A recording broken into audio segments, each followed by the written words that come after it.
യാബോക്ക് കടവിൽ വരുമ്പോൾ യാക്കോബ് ഒരു പ്രാർത്ഥന പ്രാർത്ഥിക്കുന്നുണ്ട്.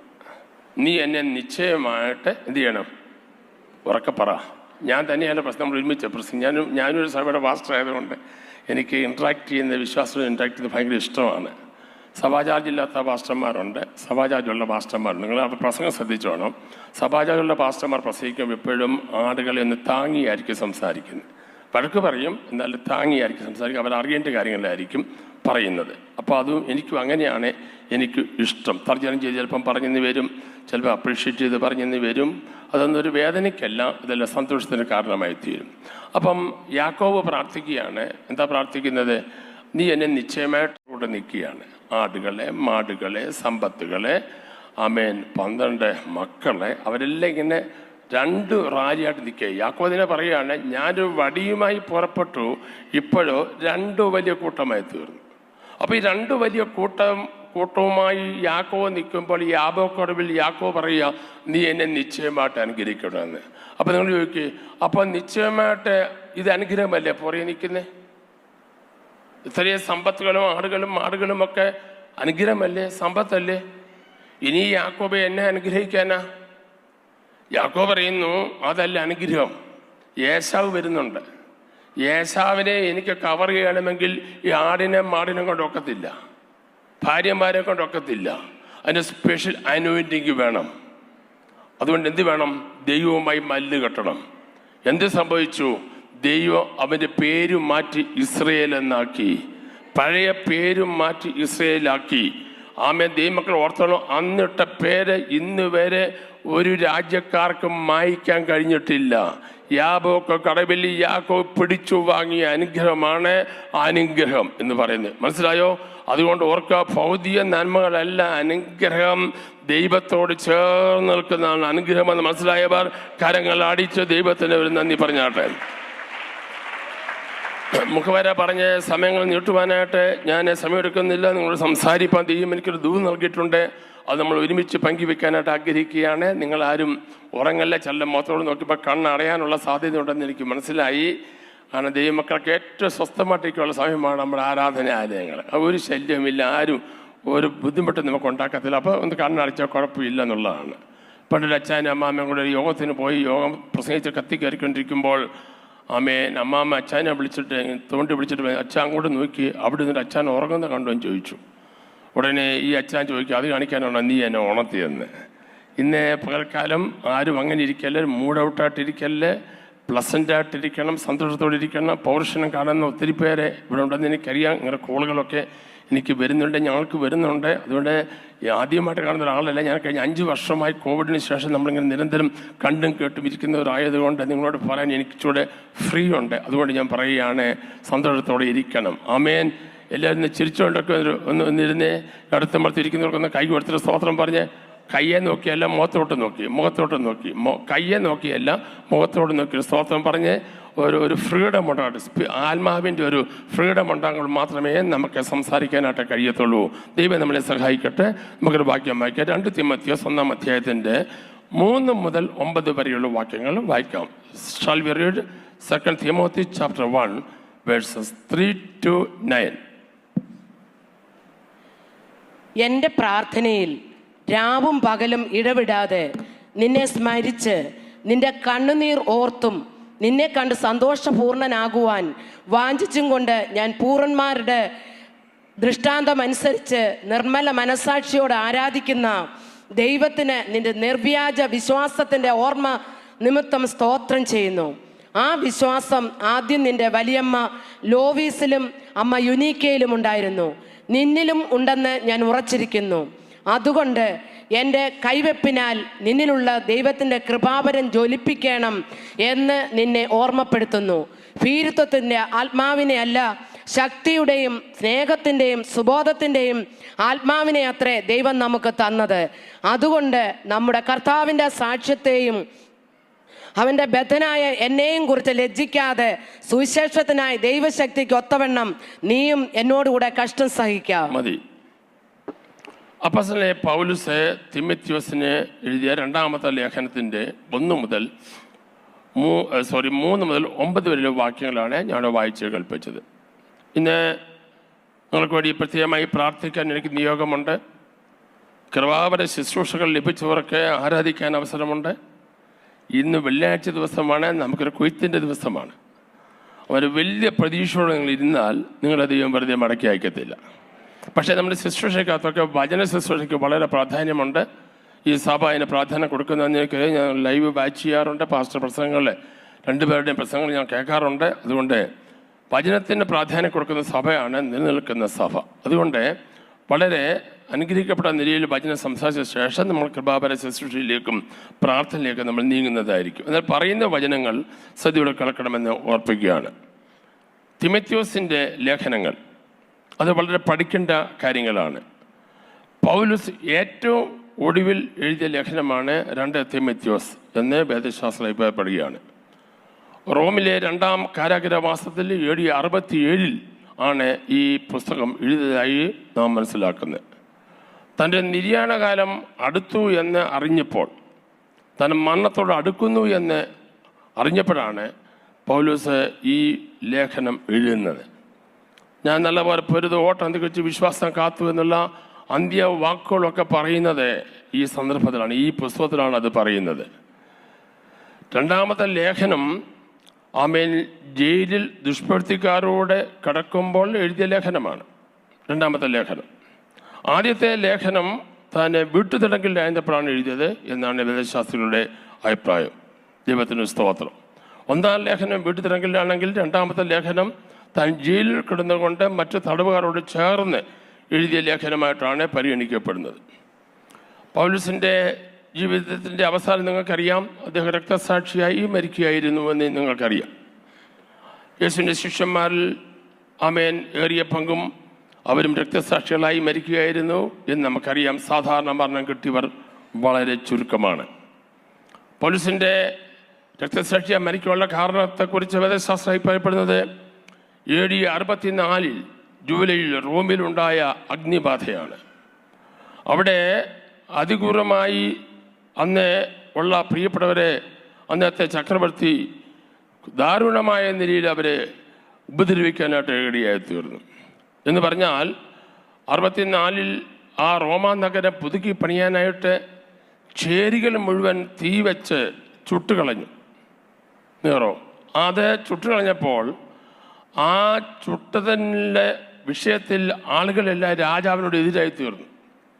രാജാവിനോട് എതിരായി തീർന്നപ്പോൾ രാജാവ് അല്ല ഇത് ചെയ്തത്, ക്രിസ്ത്യാനികളാണ് എന്ന് വരുത്തി തീർക്കാനായിട്ട് രാജാവ് ചെയ്ത കുറ്റം ക്രിസ്ത്യാനിയുടെ മേലെ വരുത്തി തീർക്കാനായിട്ട് ശ്രമിച്ചു.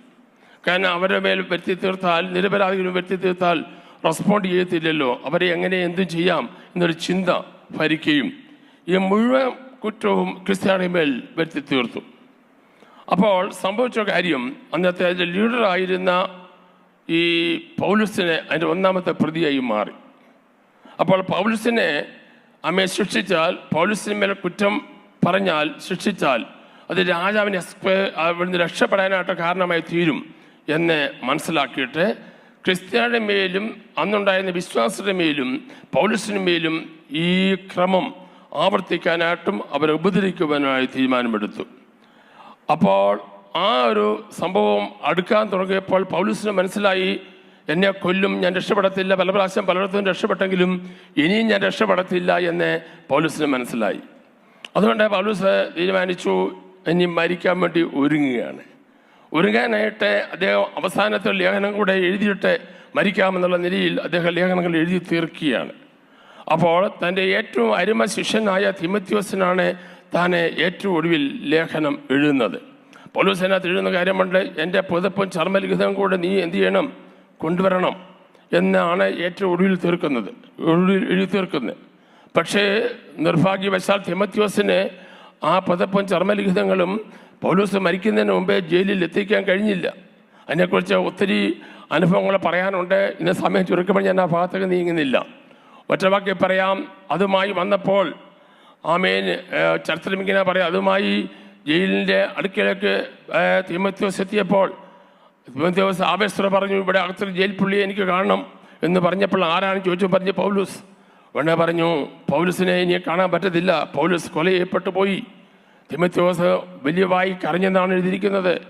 അയ്യോ എനിക്കിത് കൊണ്ട് എത്തിക്കാൻ പറ്റിയില്ലല്ലോ എന്നുള്ള ആ ഒരു വലിയ ദുഃഖം. അതിനു മുമ്പ് തന്നെ അദ്ദേഹത്തെ കഴുത്തറുത്ത് കൊന്നുകളഞ്ഞിരുന്നു. ഇപ്പം നമ്മൾ ഒരു കാര്യം ഇതിനകത്ത് ഓർത്തോളം, ഒരു ഭക്തൻ്റെ അന്ത്യം എത്ര ശ്രേഷ്ഠകരമാണ്. മറ്റുള്ള മുമ്പിൽ അപമാനിക്കപ്പെട്ട് നിന്ദിക്കപ്പെട്ട് പോകുന്നതിനേക്കാൾ എത്ര വലിയൊരു കാര്യമാണ് കർത്താവിന് വേണ്ടി രക്തസാക്ഷിയായി മരിക്കേണ്ടി വരുന്നത്. ആമേൻ. ആ കർത്താവിൻ്റെ ദാസൻ എഴുതിയ ലേഖനങ്ങളും 14 ലേഖനങ്ങളാണെന്നാണ് വേദശാസ്ത്രത്തിൽ അഭിപ്രായപ്പെടുന്നത്. 14 ലേഖനങ്ങൾക്കകത്ത് എൻ്റെ മാസ്റ്റർ ഒരു വാക്ക് പോലും, ഒരു വാക്യം പോലും നമുക്കത് വേണ്ടായിരുന്നു എന്ന് പറയേണ്ടതില്ലായിരുന്നു. എല്ലാ വാക്യങ്ങളും വളരെ ആവേശകരമായും ഇന്നും വായിക്കുമ്പോൾ നമ്മുടെ കണ്ണുകൾ നിറയും, നമ്മുടെ ഹൃദയം നിറഞ്ഞു കവിയുന്ന അനുഭവങ്ങളുള്ള ആമേൻ അനുഭവത്തിൽ ചാലിച്ചെഴുതിയ പുസ്തകങ്ങളാണ് പൗലോസിൻ്റെ എല്ലാ പുസ്തകങ്ങളും. നമുക്കൊരു കൊച്ചായുസ് ദൈവം തന്നിട്ടുള്ളൂ. ഈ ആയുസ് ദൈവത്തിന് വേണ്ടി നമ്മൾ എങ്ങനെ വിനിയോഗിക്കുന്നു എന്നുള്ളതാണ് വളരെ പ്രധാനപ്പെട്ട കാര്യം. നമ്മളാണെങ്കിൽ ചെറിയ ചെറിയ കാര്യങ്ങൾ വരുമ്പോൾ പണങ്ങുകയും സഭയെ വരാതിരിക്കുകയും മറ്റുള്ള വഴക്കുണ്ടാക്കാൻ ചെയ്യും. എൻ്റെ മുഖത്ത് നോക്കിയില്ല, എന്നോട് മിണ്ടിയില്ല, എൻ്റെ പിള്ളേരെ കണ്ടപ്പോൾ മിണ്ടിയില്ല, എൻ്റെ വീട്ടിൽ പാസ്റ്റർ വന്നില്ല എന്നൊക്കെ പറഞ്ഞ് പണങ്ങിയിരിക്കുന്ന ഒത്തിരി വിശ്വാസികളും സാവിട്ട് പോകുന്നവരെ ഞാൻ കണ്ടിട്ടുണ്ട്. പക്ഷെ ഓർക്കുക, അവർക്കൊക്കെ പൗലോസിൻ്റെ കാല് കഴുകി കുടിക്കാനുള്ള യോഗ്യത ഉണ്ടോ എന്ന് ഞാൻ പലപ്പോഴും ചിന്തിക്കാറുണ്ട്. പ്രിയമുള്ളവരെ, നമ്മുടെ ക്രിസ്ത്യൻ ലൈഫ് എന്ന് പറയുന്നത് ഇവിടെ എന്തെങ്കിലും നേടുക എന്നുള്ളതല്ല, ഇതിൻ്റെ അപ്പുറത്തായി ദൈവത്തിന് വേണ്ടി എന്തെങ്കിലും നേടുക എന്നുള്ളതാണ് പ്രധാനപ്പെട്ട കാര്യം. കൈയടിച്ചത് നന്ദി പറഞ്ഞാട്ടെ. നമ്മൾ നമുക്ക് വേണ്ടി എന്തെങ്കിലും നേടുക എന്നുള്ളതിന് അപ്പുറത്തായിട്ട് നമ്മൾ ദൈവത്തിന് വേണ്ടി എന്തെങ്കിലും നേടുക എന്നുള്ളതാണ് വളരെ പ്രധാനപ്പെട്ട കാര്യം. ഇവിടെ കുറച്ചൊക്കെ ഞാൻ കണ്ടതാണ്, കോവിഡ് വന്നപ്പോൾ 450 ബസ്സുള്ളൊരു മനുഷ്യൻ്റെ ഡെഡ് ബോഡി കൊണ്ടുവന്ന് 2 വണ്ടിയുടെ ഇടയിൽ കൊണ്ടിട്ടിട്ട് ആ ബോഡി ഒന്ന് എടുത്തുകൊണ്ട് പോകാൻ പോലും ആളില്ലാത്തൊരവസ്ഥ ഞാൻ കണ്ടു. പ്രിയമുള്ളവരെ, അതേ ഉള്ളൂ നമ്മളിവിടെ എന്തോ നേടിയാലും. പക്ഷേ ദൈവത്തിന് വേണ്ടി ചെയ്യുന്നത് മാത്രമേ നിലനിൽക്കത്തുള്ളൂ. ഇവിടെയും നമ്മൾ മാനിക്കപ്പെടും, അവിടെയും നമ്മൾ മാനിക്കപ്പെടും. കൈയടിച്ച് ഉറക്കെ സ്തോത്രം പറഞ്ഞാട്ടെ. ദൈവമക്കളല്ല, ഇന്ന് പകൽ അലർട്ടായിട്ടിരിക്കണം. ഇന്ന് പകൽക്കാലം വചനത്തിന് മുമ്പിൽ നിങ്ങൾ ഗൗരവമായിട്ടിരിക്കണം. ഞാനിവിടെ നിരന്തരമായി പ്രസംഗം തന്നിരിക്കും. ഒരു പ്രസംഗ മത്സരമല്ല ഇവിടെ നടക്കുന്നത്. നിങ്ങളോട് പറയാൻ ദൈവം എന്നെ ദൂത് ഏൽപ്പിച്ചിട്ടുണ്ട്. ആ ദൂത് കേൾക്കുമ്പോൾ അതിനകത്ത് അങ്ങ് ഉറയ്ക്കണം. ഒരു കാര്യം ഞാൻ ഉറപ്പോടെ പറയാം, നിന്നെ തകർക്കാനും ഒടിക്കാനും ചതയ്ക്കാനും മുറിക്കാനും നിന്റെ നന്മകളെ ഇല്ലാതാക്കാനും നിന്നെ ആത്മീയത്തിൽ പിഴുതു കളയാനും ദുഷ്ടപിശാച് എന്തെല്ലാം അടവുകൾ കൊണ്ട് വന്നാലും നീ പിടിച്ചു നിൽക്കണം. കാരണം നമ്മളെ വിളിച്ചത് അവരല്ല, നമ്മളെ വിളിച്ചത് സർവശക്തനായ ദൈവമാണ്. കാരണം ചോദിക്കുന്ന സ്തോത്രം പറ. പോരാ, ശക്തിയോട് ദൈവത്തെ സ്തുതിച്ചേ.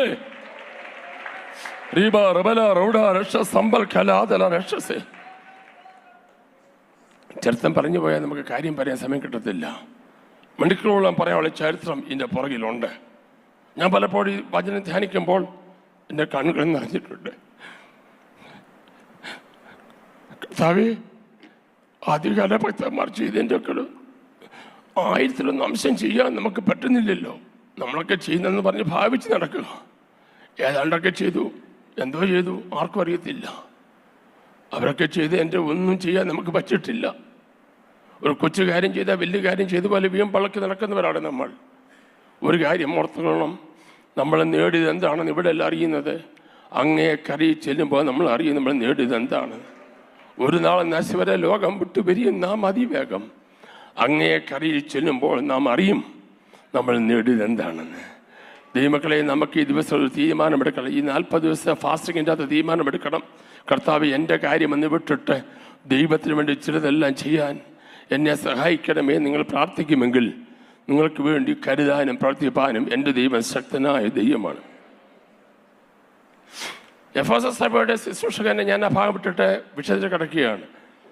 എഫേസസ് സഭയുടെ ശുശ്രൂഷകനായി തിമോത്തിയോസ് രംഗപ്രവേശനം ചെയ്യുന്നു. അന്ന് അദ്ദേഹം യുവാവായിരുന്നു. പൗലോസിന് മനസ്സിലായി അദ്ദേഹം ഈ ഭൂമിയിൽ നിന്ന് മാറ്റപ്പെടുകയാണ്. എനിക്ക് ശേഷം ഈ സഭയെ ആധികാരികമായി നയിക്കാൻ, അടുത്തൊരു തലമുറ തൻ്റെ സഭ നയിക്കാൻ, തൻ്റെ ശുശ്രൂഷ നിവർത്തിച്ചുകൊണ്ട് പോകാൻ അടുത്ത ലീഡറെ വാർത്തെടുക്കും. അതാണ് ശരിയായ ലീഡർ എന്ന് പറയുന്നത്. എനിക്ക് ശേഷം എല്ലാം കുളമായിക്കൊള്ളട്ടെ, ആ പാസ്റ്റർ നല്ലതായിരുന്നു എന്ന് പറഞ്ഞുകൊണ്ടിരിക്കുന്നതിന് അപ്പുറത്തായിട്ട് തൻ്റെ ആട്ടിൻകൂട്ടത്തെ മേയ്ക്കാൻ അടുത്തൊരു തലമുറയെ വാർത്തെടുക്കുന്നവരാണ് ശരിയായ ലീഡർ. അതിനെതിരെ അസൂയ കാണും, അതിനെതിരെ ആളുകളൊക്കെ കമൻറ്റ് പറയുന്നവർ, അത് നമ്മളെ മൈൻഡ് ചെയ്തിട്ട് കാര്യമില്ല. നമ്മുടെ ദൗത്യം ദൈവം തന്നതാണ്, അല്ലേ? അബ്രഹാമിൻ്റെ ദൈവം, ഇസ്ഹാക്കിൻ്റെ ദൈവം, യാക്കോബിൻ്റെ ദൈവം എന്ന് പറയത്തക്കവണ്ണം തലമുറകളായ ദൈവത്തെ സേവിക്കുന്നതിന് നന്മകൾ നമ്മൾ അനുഭവിച്ചറിയണം, രുചിച്ചറിയണം. ഇത് വന്നു കയറുന്നതല്ല, ദൈവത്താൽ ആക്കി വെക്കപ്പെടുന്നതാണ്. ആർക്കും ആരെ ലീഡറാക്കാനൊക്കത്തില്ല. ദൈവത്തിൻ്റെ ഒരു അഭിഷേകം കൂടെ ഉണ്ടെങ്കിൽ മാത്രമേ ഇതെല്ലാം പ്രാവർത്തികമാകുവാൻ കഴിയത്തുള്ളൂ. നോക്കണേ, ഈ തിമോഥെയോസിൻ്റെ 1-2 ലേഖനങ്ങളെ ഇടയ ലേഖനമെന്നാണ് പറയപ്പെടുന്നത്. ഇടയ ലേഖനമാണ്. അത് ഇടയന്മാരോടാണ് കൂടുതലായിട്ട് കാര്യത്തിൽ സംസാരിക്കുന്നത്. ഇവിടെ തിമോഥെയോസിനോട് പറയുമ്പോൾ സഭാഭരണത്തെക്കുറിച്ച്, ശിക്ഷണ നടപടികളെക്കുറിച്ച്, നിർമ്മല വിശ്വാസത്തെക്കുറിച്ച്, അതോടൊപ്പം തന്നെ നിർമ്മല വിശ്വാസത്തെക്കുറിച്ച്. ലുസ്ത്ര സ്വദേശിയായ തിമോഥെയോസിൻ്റെ അമ്മ ഒരു യഹൂദ സ്ത്രീയും അപ്പൻ യവനനുമായിരുന്നു എന്ന് നമുക്ക് മനസ്സിലാക്കാൻ കഴിയുന്നു. അപ്പോസ്തലപ്രവൃത്തി 16-ന്റെ 1-ാമത്തെ വാക്യം വായിക്കുമ്പോൾ നമുക്കത് മനസ്സിലാകും. കൊരിന്ത്, എഫെസോസ്, മാസിഡോണിയ, യെരുശലേം തുടങ്ങിയ പൗലോസിൻ്റെ 2ാം മിഷണറി യാത്രയിൽ പൗലോസും ഈ തിമോഥെയോസും കൂടെ ഉണ്ടായിരുന്നു എന്ന് നമുക്ക് മനസ്സിലാക്കാൻ കഴിയുകയാണ്. സഭാപ്രശ്നം പരിഹരിക്കുവാനായി ധർമ്മശേഖരം നടത്തുന്ന കാര്യത്തിൽ ഉള്ള ഒരു നല്ല കഴിവ് ഈ തിമോഥെയോസിന് ഉണ്ടായിരുന്നു. അപ്പോൾ അങ്ങനെയുള്ളൊരു പ്രത്യേക ഒരു ലെവലിലൊക്കെ തിമോഥെയോസിനെ പൗലോസ് വളർത്തിയെടുത്തു. അപ്പോൾ അത്രയും പറഞ്ഞ് ഞാൻ ആ ബാക്ക്ഗ്രൗണ്ട് നിർത്തിയിട്ട് ഇനി ഞാൻ പറയാൻ പോകുന്ന കാര്യം ശ്രദ്ധിച്ച് വെക്കണം. തിമോഥെയോസിലുള്ള 4 പ്രധാനപ്പെട്ട ക്വാളിറ്റീസാണ് എനിക്കിന്ന് പറയാനുള്ളത്. ഈ തിമോഥെയോസിലുള്ള 4 പ്രധാനപ്പെട്ട ക്വാളിറ്റികൾ എന്തൊക്കെയാണ്? ആ ക്വാളിറ്റികൾ നമുക്കും വേണം. ഒരു കാര്യമില്ലാതെ എനിക്ക് പ്രത്യേകം എടുത്ത് പറയാനുള്ള കാര്യം, ഒരു അപ്പോസ്തലനെ പൗലോസ് കഴിഞ്ഞാൽ പിന്നെ ആധികാരികമായ ശുശ്രൂഷ ചെയ്യേണ്ട ആളാണ് തിമോഥെയോസ്. അപ്പോൾ ആ ഒരു കാഴ്ചപ്പാടോടെ തിമോഥെയോസിനെ തർജ്ജനം ചെയ്തും തിമോഥെയോസ് ശ്രദ്ധിക്കേണ്ട കാര്യങ്ങളും വളരെ ഗൗരവമായി തിമോഥെയോസിൻ്റെ 1-2 ലേഖനങ്ങളിൽ പൗലോസ് രേഖപ്പെടുത്തിയിട്ടുണ്ട്. എന്തൊക്കെ ഇരിക്കുന്നത്? നീ നിന്നെ തന്നെ സൂക്ഷിക്കണം, നിന്റെ ഉപദേശത്തെയും സൂക്ഷിക്കണം എന്ന് പറഞ്ഞാൽ വളരെ കെയർഫുൾ ആയിരിക്കണം എന്ന് വരെ തിമോഥെയോസിനോട് പറയുക. പ്രിയമുള്ളവർ, ഇത്ര സീനിയറായൊരു പാസ്റ്ററോട് മറ്റൊരു പാസ്റ്റർ ഇത്രയും പറയേണ്ട കാര്യമുണ്ട്? എന്നോടിപ്പം പറയാം, ഒരാൾ വന്ന് പറയാം, രാജ് പാസ്റ്റർ സൂക്ഷിച്ചോണം കേട്ടോ, അല്ലേ പോക്ക എന്ന് പറഞ്ഞാൽ ഞാൻ പറയും, നീ നിൻ്റെ കാര്യം നോക്കേ, എൻ്റെ കാര്യം നോക്കാൻ എനിക്കറിയാം എന്നല്ലേ നമ്മൾ പറയത്തുള്ളൂ. അങ്ങനെ നമ്മുടെയൊക്കെ രീതി. നമ്മളെ ആരും തിരുത്തുന്നത് നമുക്കിഷ്ടമല്ല. നമ്മളെല്ലാവരും തിരുത്താൻ നമ്മൾ നടക്കും. നമുക്കെതിരെ ആരെങ്കിലും എന്തെങ്കിലും പറഞ്ഞ ഉടനെ നമുക്ക് ഒട്ടുമേ ഇഷ്ടമല്ല. കാരണം നമ്മളങ്ങനെ, നമ്മളെ ആരും തിരുത്താൻ പാടില്ല. പക്ഷെ നമ്മളെ ആരെങ്കിലും കുറ്റവും കുറവും കണ്ടാൽ പറഞ്ഞു നടക്കാൻ നമുക്ക് ഭയങ്കര മിടുക്കാം. ഞാൻ നിങ്ങളുടെ കാര്യം പറയാം. ശരിയായൊരു വിശ്വാസി ഒരു കൊച്ചു കുഞ്ഞ് ഒരു കാര്യം പറഞ്ഞു തന്നാലും സ്വീകരിക്കുന്നവനായിരിക്കും. ആണോ? നിങ്ങൾ എന്നോട് പണിഞ്ഞെന്ന് തോന്നുന്നു. അങ്ങനെ ചെയ്താലേ ഗുണം വരത്തുള്ളൂ. ഞാൻ ഉള്ള കാര്യം പറഞ്ഞേക്കാം. അല്ലാതെ ചുമ്മാ പ്രൗഢി അടിച്ച് ഗെറ്റപ്പടിച്ച് നടന്നൊന്നും കാര്യം നടക്കത്തില്ല. നിങ്ങൾക്കറിയാം, ഡോക്ടേഴ്സിനായാലും എഞ്ചിനീയേഴ്സിനാണെങ്കിലും നേഴ്സസിനാണെങ്കിലും എല്ലാം ഇപ്പോഴേ പ്രത്യേകമായി 3 മാസം കൊടുക്കുമ്പോൾ 6 മാസം കൊടുക്കും അവർക്ക് പ്രത്യേക ക്ലാസ്സസ് ഉണ്ട്, അല്ലേ? എന്താ ക്ലാസ്സുകളാണ്? എന്താ ക്ലാസ്സിന് പറയുന്നത്? അവരെ അപ്ഡേറ്റ് ക്ലാസ്സസ്. എന്ത് ചെയ്യുക? അപ്ഡേറ്റ് ചെയ്യുക. കാരണം മിഷനറീസ് മാറി, മരുന്ന് മാറി, രീതികൾ മാറി, ഓപ്പറേഷൻ മാറി, എല്ലാം മാറി. അതുകൊണ്ട് കഴിഞ്ഞ ആഴ്ചത്തെ പോലെയല്ല ഈ ആഴ്ചത്തെ പരിപാടി. അതിനെ അപ്ഡേറ്റ് ചെയ്യണം. അതുകൊണ്ട് നമ്മുടെ ഡോക്ടർമാരും നഴ്സുമാർ പറയും, ഞങ്ങൾ അന്ന് പൂനായി പഠിച്ചപ്പോൾ ഇങ്ങനെയാണ് പഠിച്ചത്, അതുകൊണ്ട് ഞങ്ങൾ അങ്ങനെ ചെയ്യത്തുള്ളൂ. അങ്ങനെയല്ലേ നമ്മുടെ പ്രാർത്ഥന എല്ലാം പഴയ പോലെ തന്നെ, കയ്യടിയെല്ലാം അങ്ങനെ തന്നെ, സ്തോത്രമെല്ലാം അങ്ങനെ തന്നെ.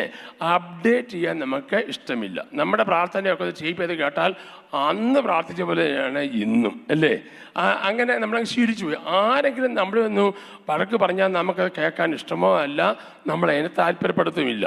ഞാൻ നല്ലൊരു ലീഡർ ആയാലും ഇവിടെ പൗലോസ് തിമോഥെയോസിനെ പല കാര്യങ്ങളും ശകാരിച്ചും ശിക്ഷിച്ചും അവനെ അപ്ഡേറ്റ് ചെയ്യുകയാണ്. അതെല്ലാം സ്വീകരിക്കാനായിട്ട് തിമോഥെയോസ് തയ്യാറാണ്. ഏത് ലീഡറാണെങ്കിലും ഏത് വിശ്വാസിയാണെങ്കിലും ആര് നല്ല കാര്യം പറഞ്ഞാലും സ്വീകരിക്കാൻ തയ്യാറായിരിക്കും. നമുക്കാണെങ്കിൽ എന്താണെന്നറിയാമോ, നമ്മളെ പൊക്കി പറയുന്നത് നമുക്ക് ഭയങ്കര ഇഷ്ടമാണ്. അങ്ങനെയുള്ളവരെ ശരിക്കും സൂക്ഷിച്ചോളം.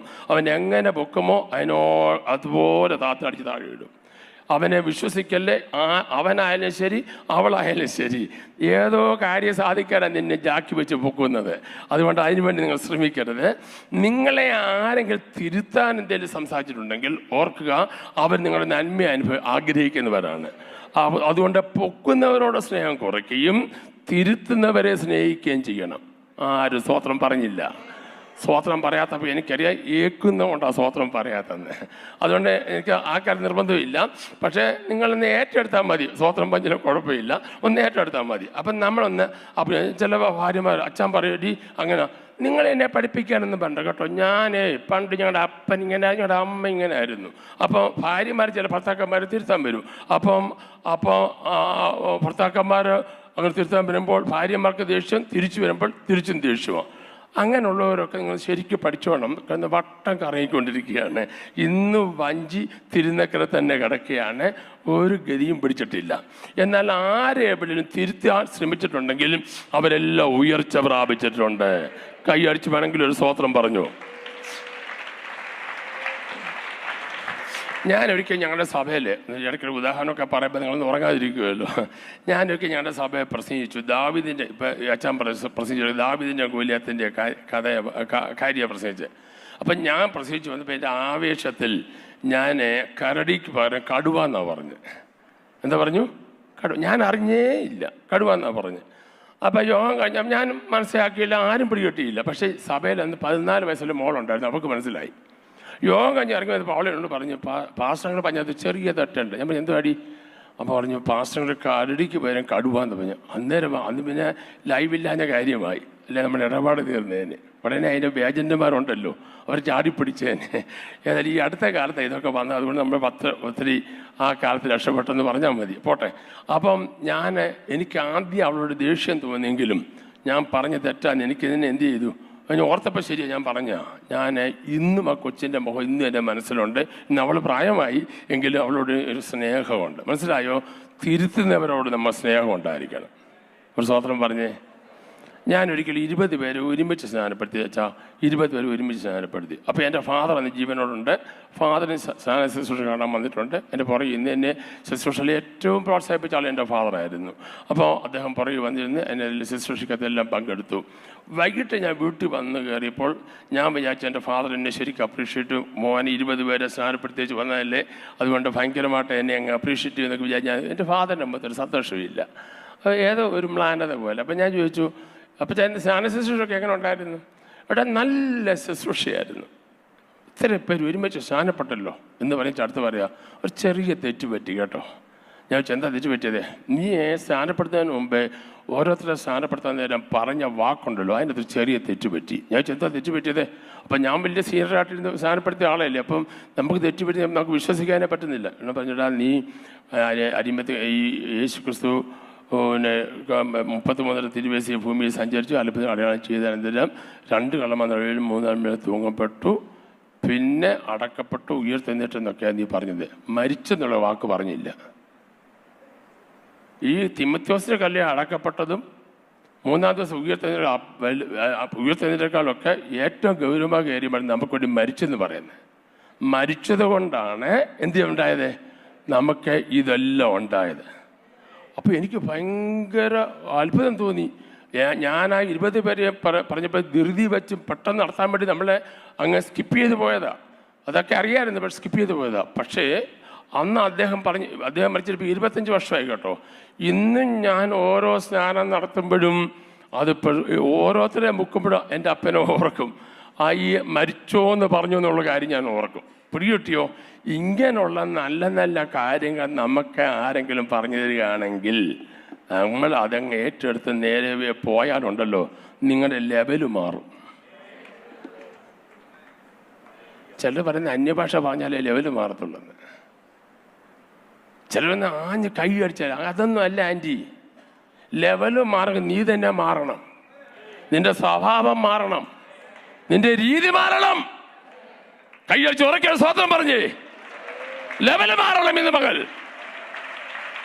ക്രിസ്ത്യാനിറ്റി എന്ന് പറയുന്ന പെന്തിക്കോസ് എന്ന് പറഞ്ഞത് ഒരു കുഞ്ഞുകളിയല്ല, ഒരു അഭിനയമല്ല, കപടതയല്ല, അത് റിയാലിറ്റിയാണ്. ഈ റിയാലിറ്റിയെ കാണണം കേട്ടോ. വളരെ ഗൗരവമായി ഞാൻ പറയുകയാണ്.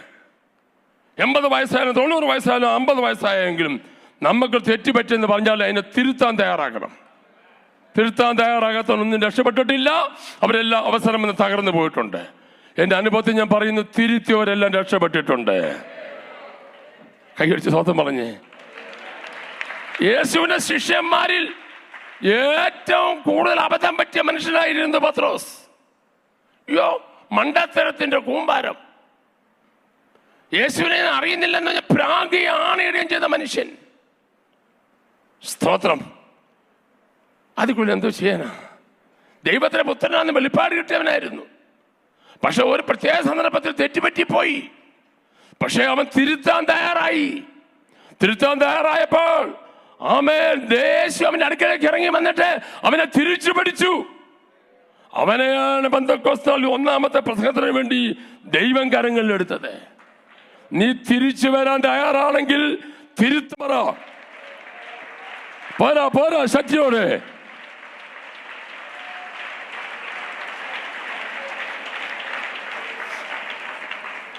എന്നോട് പക്ഷിതമ്മ പറയുന്നു, ഇവിടെ ഇരിക്കുന്ന ചിലരിലൊക്കെ ലെവൽ മാറാൻ പോകുകയാണ്.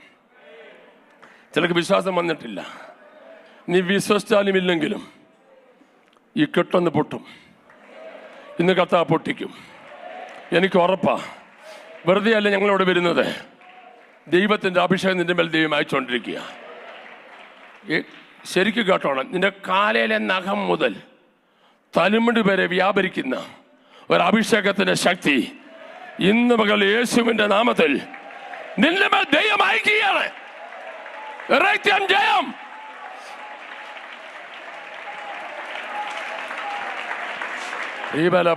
ലക്ഷസ്തംഭം കരങ്ങൾ അടിച്ച് ഉറക്കിയ സ്തോത്രം പറഞ്ഞേ.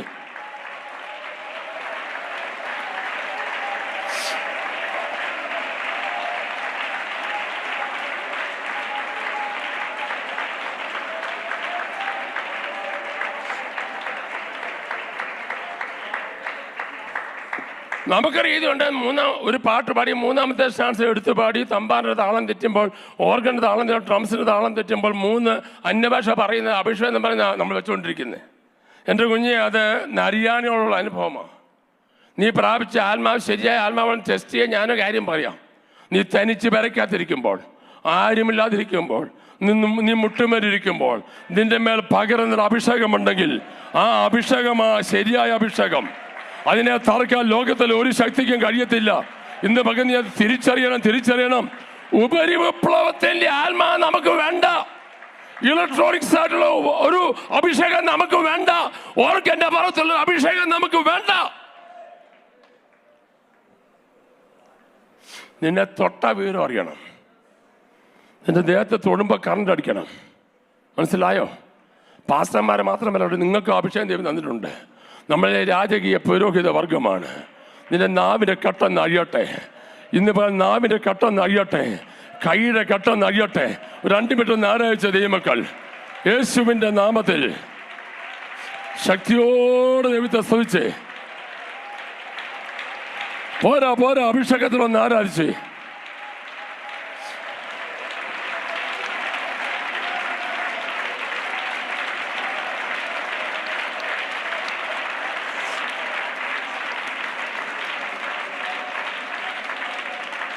പ്രിയമുള്ളവരെ, ബൈബിളിൽ നിന്ന് മനസ്സിലാക്കിയ ഏലീശയുടെ റേഞ്ച് മാറിയത് എപ്പോഴാ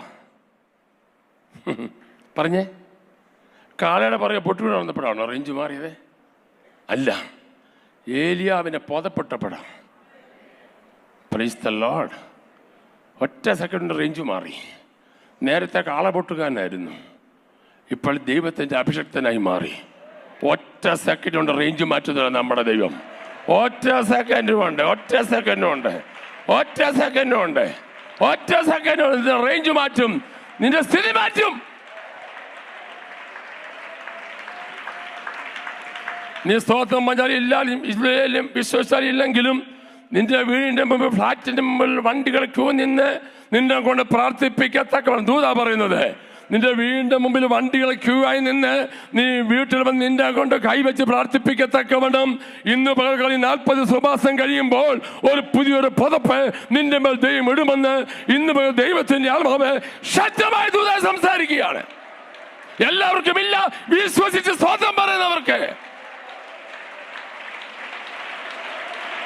Receive the power. Receive mighty power.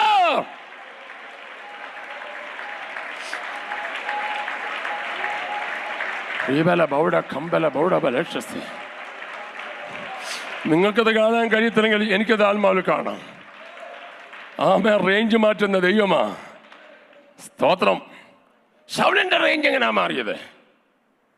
അവനെ കഴുതകളെ കാണാതാക്കിയിട്ട് അവനെ വീട്ടിൽ നിന്ന് ഇറക്കി അവനെ വട്ടം ചുറ്റിച്ച് പ്രവാചകന്റെ വീട്ടിലെത്തിച്ചു. ഫിർത്തേനെ പറഞ്ഞയച്ച് വിശദീകരിക്കുന്ന സമയം ഫിർത്തേനെ പറഞ്ഞയച്ചിട്ട് തൈല് അവനെ തലയിൽ ഒഴിച്ചു. ഒറ്റ സെക്കൻഡ് കൊണ്ട് അവന്റെ റേഞ്ച് മാറി. വല്ലതും മനസ്സിലാകുന്നുള്ളൂ? ഒറ്റ സെക്കൻഡ് കൊണ്ട് ശൗലിന്റെ റേഞ്ച് മാറി. അവനെ ദൈവം ഇസ്രായേലിന്റെ രാജാവെ അഭിഷേകം ചെയ്തു. ദാവീദിന്റെ റേഞ്ച് എങ്ങനെയാ മാറിയേ?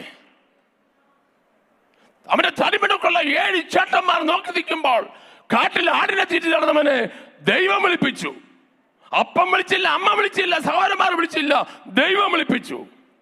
ഇനി ഒരുത്തനുണ്ട് അവനുടെ പന്തിയിൽ ഇരിക്കാതെ ഞാൻ ഇവിടെ പരിപാടി തുടരത്തില്ല. നീ എവിടെ മറിഞ്ഞിരുന്നാലും ദൈവത്തിന് സമയമാകുമ്പോൾ, റേഞ്ച് മാറ്റാൻ സമയമാകുമ്പോൾ കാട്ടിൽ നിന്നെ പൊക്കും പൊക്കും പൊക്കും പൊക്കും. ഓഫീസിൽ നിന്ന് പൊക്കും. റബല റൗഡേ ജല ദല പോരാ. ശക്തിയോട് ദൈവത്തെ ആരാധിച്ചോ. ഇന്ന് വളരെ റേഞ്ച് മാറ്റുന്ന ദൈവം. ഓ റബല റബല റൗഡ ജല ദല.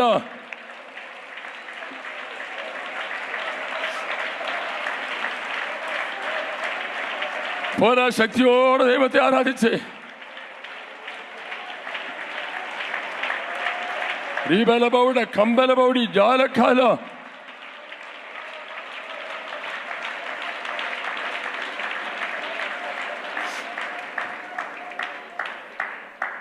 ഇത്രയും നാളും ബഥേലതി വന്നിട്ട് പോയ പോലെ ആകല്ല ഇന്ന്. ഇത്രയും പറഞ്ഞിട്ടും ചിലക്ക് വിശ്വാസം വരുന്നില്ല. ഞാനാണോ അവളാണോ എന്നാ ചിന്ത. അവളല്ല നീയാ, അവനല്ല നീയാ. നിന്റെ മേൽ എന്തൊരു പോതപ്പതിയും ഇടുമെന്ന് നീ വിശ്വസിക്കച്ചായ. അങ്കിളെ വിശ്വസിക്കേ, അപ്പച്ച വിശ്വസിക്കേ, ആന്റി വിശ്വസിക്കേ. നിന്നോടാ പറയുന്നത്, വിശ്വസിക്കേ. നിനക്ക് വേണ്ടി ഒരു അത്ഭുതം ഇന്ന് പകൽ ദൈവം ചെയ്യും.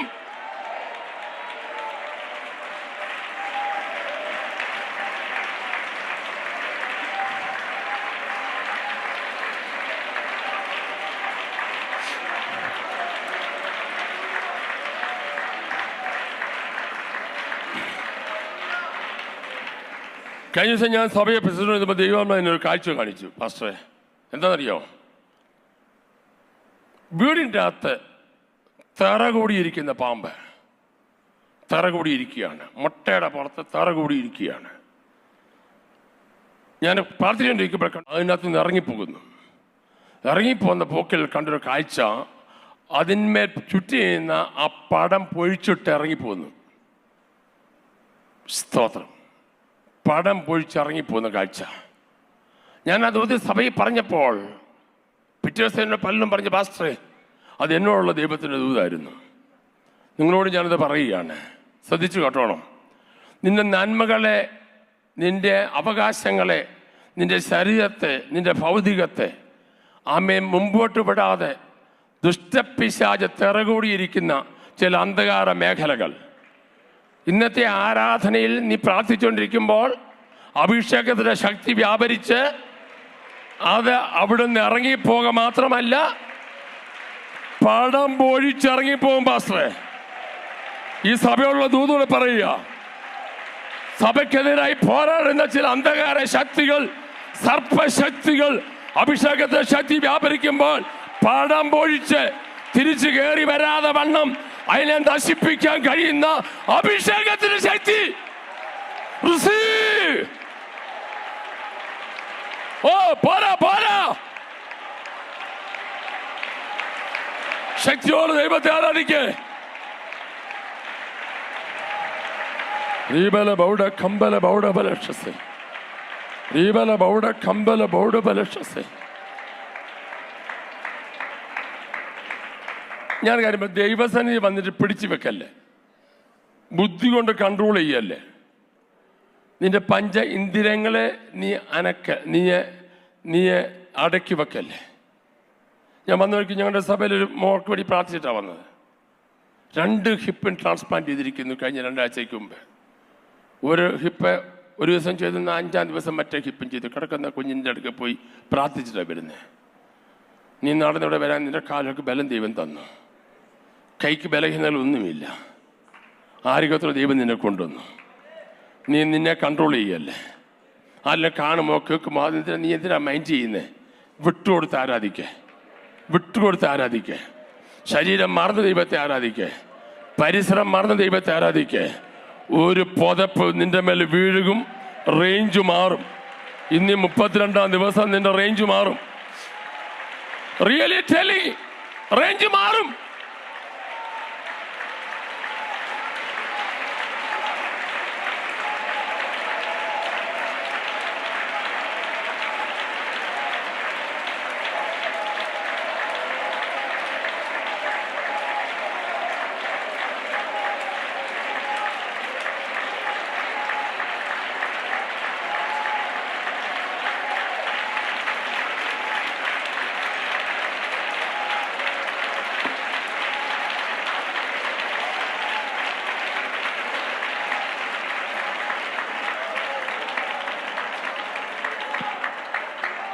വിശുദ്ധ ബൈബിളിലെ 40 ദിവസത്തെ ഉപവാസം രണ്ടാണ് പ്രധാനമായിട്ട് നമുക്ക് അറിയാവുന്നത്. ഒന്ന് മോശയുടെ ഉപവാസം, മറ്റൊന്ന് യേശുവിൻ്റെ ഉപവാസം. മോശ 40 ദിവസം ഉപവസിച്ച് പർവ്വതത്തിൽ ഇറങ്ങി വന്നപ്പോൾ അവൻ്റെ മുഖത്തൊക്കെ നോക്കാൻ പറ്റിയില്ല. അവൻ്റെ മുഖത്ത് മൂടുപടം ഇട്ടിട്ട് ഞങ്ങൾക്ക് സംസാരിക്കാൻ കഴിഞ്ഞത്. ഇറങ്ങി വന്നപ്പോൾ കൽപ്പലകയുമായിട്ടാണ് ഇറങ്ങി വന്നത്, നിയമപ്പെട്ടവുമായിട്ടാണ് ഇറങ്ങി വന്നത്. ഈ 40 ദിവസം കഴിയുമ്പോൾ ബഥേൽ ഏജിയിലെ പ്രിയപ്പെട്ടവരാരെല്ലാം ആത്മാർത്ഥമായിട്ട് യോഗത്തിൽ വന്നു. അവരുടെ മുഖത്തിന് ത്വക്ക് പ്രകാശിക്കും. എഴുതിയിട്ടോ. മറ്റുള്ള പറയും, എന്താടി നിന്റെ മുഖത്തിങ്ങനെ പ്രകാശമെന്ന് പറയത്തോക്കണം. ലാക്ടോ കലാമിന്റെ പൗഡറിന്റെ പ്രകാശമല്ല, അഭിഷേകത്തിന്റെ ശക്തി നിന്റെ മുഖത്ത് ദൈവമയക്കും.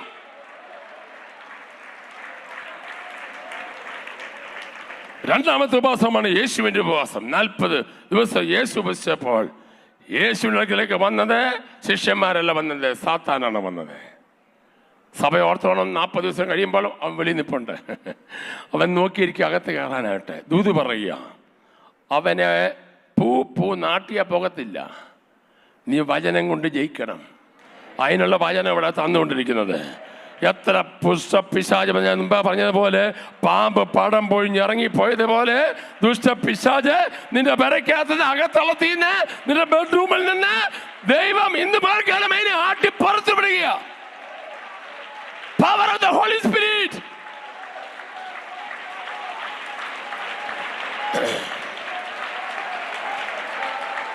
ഓരോ ബല ദല ഹലോ കൊതി തീരെ ഒന്ന് ആരാധിക്കേ, ശരീരം മറന്നൊന്ന് ആരാധിക്കേ, കൈ അടിച്ചൊന്ന് ആരാധിക്കേ, വായുടെ കെട്ടൊന്ന് പൊട്ടട്ടെ, നാവിൻ്റെ കെട്ടൊന്ന് പൊട്ടട്ടെ, ഹാർട്ടിൻ്റെ ബ്ലോക്കൊക്കെ ഒന്ന് പോട്ടെ, നടുവിൻ്റെ കെട്ട് അഴിയട്ടെ, ഉദര രോഗങ്ങൾ സൗഖ്യമാകട്ടെ, ഇപ്പോൾ തന്നെ വിടുതൽ വ്യാപരിക്കട്ടെ.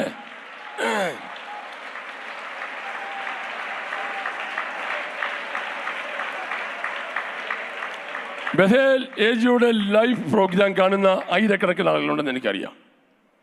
ഇന്ന് പകലിൽ ലൈവിൽ കൊണ്ട് ഞങ്ങൾ ശ്രദ്ധിക്കുന്നതുകൊണ്ട് ഞാൻ പറയട്ടെ, ഏത് രാജ്യത്തിരുന്നുകൊണ്ട് ഏത് മുറിയിലിരുന്നുകൊണ്ട് നിങ്ങൾ ദീർഘശ്വാസത്തോടെ പ്രാർത്ഥിച്ചാലും ഇന്ന് പാലക്കാട് ശുശ്രൂഷ നടുവിൽ ബഥേൽ ഏജിൽ വ്യാപരിക്കുന്ന അതേ ശക്തി നിങ്ങളുടെ മുറിക്കകത്ത് വ്യാപരിക്കാൻ പോവുകയാണ്. നിന്റെ കെട്ട് കർത്താവ് ഇന്ന് അഴിക്കും, തലമുറ വിടുവിക്കപ്പെടും, നിന്റെ രോഗം ദൈവ സൗഖ്യമാക്കും, ദുഷ്ടന്റെ മേൽ ദൈവം ജയം തരും. ഇന്ന് നീ കണ്ട മിസ്രൈമിനെ ഒരു നാൾ കാണുകയില്ലെന്ന് ദൈവത്തിന് ആത്മാ പറയുകയാണ്. കൈയടിച്ച് ഉറക്കിയ സ്വതം പറഞ്ഞാട്ടെ. ഞാനിവിടെ ഇരിക്കുന്നവരെ മാത്രമല്ല കാണുന്ന ആയിരക്കണക്കിന് ആളെ കണ്ടുകൊണ്ട് ഞാൻ സംസാരിക്കുന്നത്. ദൈവത്തിന് സ്തോത്രം, ദൈവത്തിന് ഒരു സ്തോത്രം പറഞ്ഞാട്ടെ. നമുക്ക് വചനം ഇച്ചിരി കഴിഞ്ഞിട്ട് ഒടുവിൽ ആരാധിക്കാം. 4 കാര്യമാണ് ഇവിടെ തിമോഥെയോസിനോട് പൗലോസ് പറയുന്നത്. ഒന്ന് വായിച്ചിട്ട് കുഞ്ഞ് ആ വാക്യം ഒന്നുകൂടെ വായിച്ച് അതിൻ്റെ 1 മുതൽ 9 വാക്യം വായിച്ചാട്ടെ പെട്ടെന്ന്. എൻ്റെ പ്രാർത്ഥനയിൽ രാവും പകലും ഇടപെടാതെ നിന്നെ സ്മരിച്ച് നിന്റെ കണ്ണുനീർ ഓർത്തും. ഒന്നാമത് പൗലോസ് പറയുന്നത്, തിമോഥെയോസേ നിന്റെ കണ്ണുനീര് ഞാൻ ഓർക്കുന്നു എന്ന് പറഞ്ഞേ, ഉറക്കെന്ന് പറഞ്ഞേ, ശബ്ദം ഒന്ന് ഉയർത്തി പറ. അത്രയും പാലിച്ചു, ശബ്ദം ഒന്ന് ഉയർത്തിക്കേ. കണ്ണുനീർ ഓർക്കുന്നത്. തിമോത്തിയോസ് കണ്ണുനീരുള്ള ആളായിരുന്നു എന്ന് ആർക്കറിയായിരുന്നു? പറ. പൗലോസ് അറിയായിരുന്നു. പൗലോസും തിമോത്തിയോസും എഫെസസിൽ വെച്ച് പിരിഞ്ഞപ്പോൾ വേർപിരിഞ്ഞപ്പോൾ തിമോത്തിയോസ് കരഞ്ഞു പോയ കാര്യമാണ് ഇവിടെ മെൻഷൻ ചെയ്യുന്നതെന്നാണ് ചില വേദശാസ്ത്രിയുടെ അഭിപ്രായം.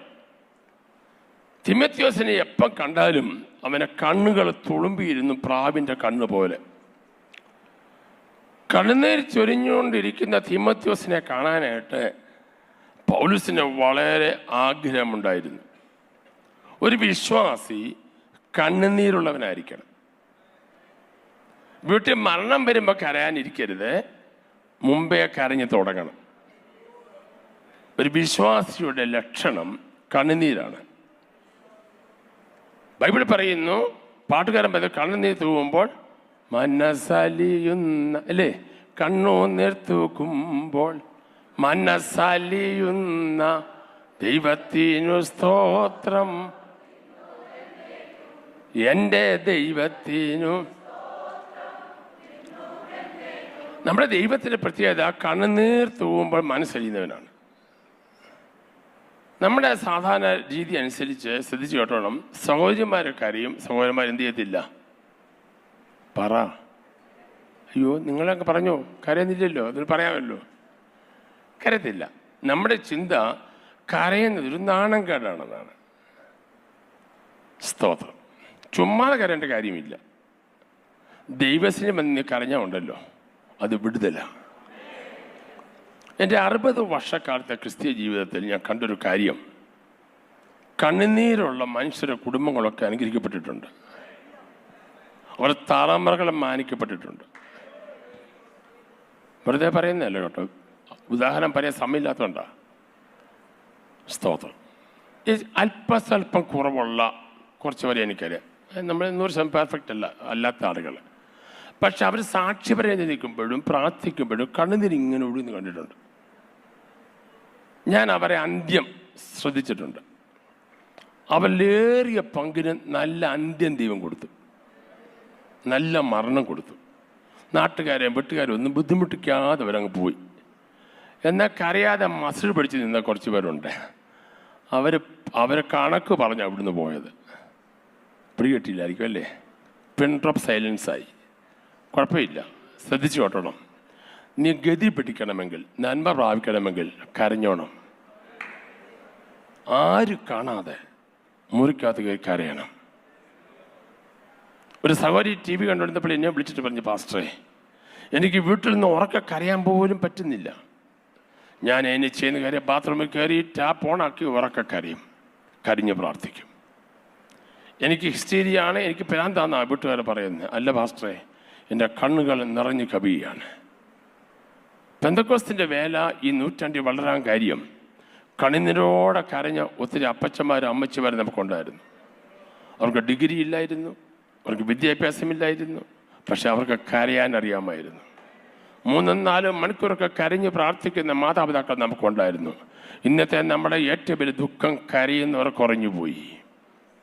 ഇനി ഞാൻ പറയാൻ പോകുന്ന കാര്യം ശ്രദ്ധിച്ചു കേട്ടോണം. നിങ്ങൾ കുടിച്ച വെള്ളത്തിൻ്റെ കണക്ക് ദിവസനിലില്ല. നീ കുളിച്ച വെള്ളത്തിൻ്റെ കണക്കും ദിവസനിലില്ല. നീ ബാത്റൂമിൽ ഉപയോഗിച്ച വെള്ളത്തിൻ്റെ കണക്കും അവിടെയില്ല. പക്ഷേ നീ ഒഴുക്കിയ കണ്ണുനീരിൻ്റെ കണക്ക് അവിടെ ഉണ്ട്. റബല റൗഡബലക്ഷ സമ്പലാദല റൗഡീദല രക്ഷ സലാദല.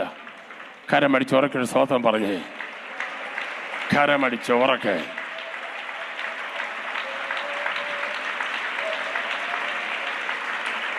എന്താ വാക്യം? ദൈവമേ കണ്ണീരിൻ്റെ തുരുത്തി പറഞ്ഞാട്ടെ. നമുക്കെല്ലാവരും തുരുത്തിയുണ്ട് കേട്ടോ. ചിലരുടെ തുരുത്തികൾ ഇന്ന് വരെ ഒരു തുള്ളി കണ്ണീര് കയറിയിട്ടില്ല. എന്നാൽ ചിലരുടെ തുരുത്തുകൾ കവിഞ്ഞൊഴുകിക്കൊണ്ടിരിക്കുക. ചില രാത്രി കരഞ്ഞ കണ്ണീരുണ്ട്, തലവട നനയ്ക്കുകയാണ്.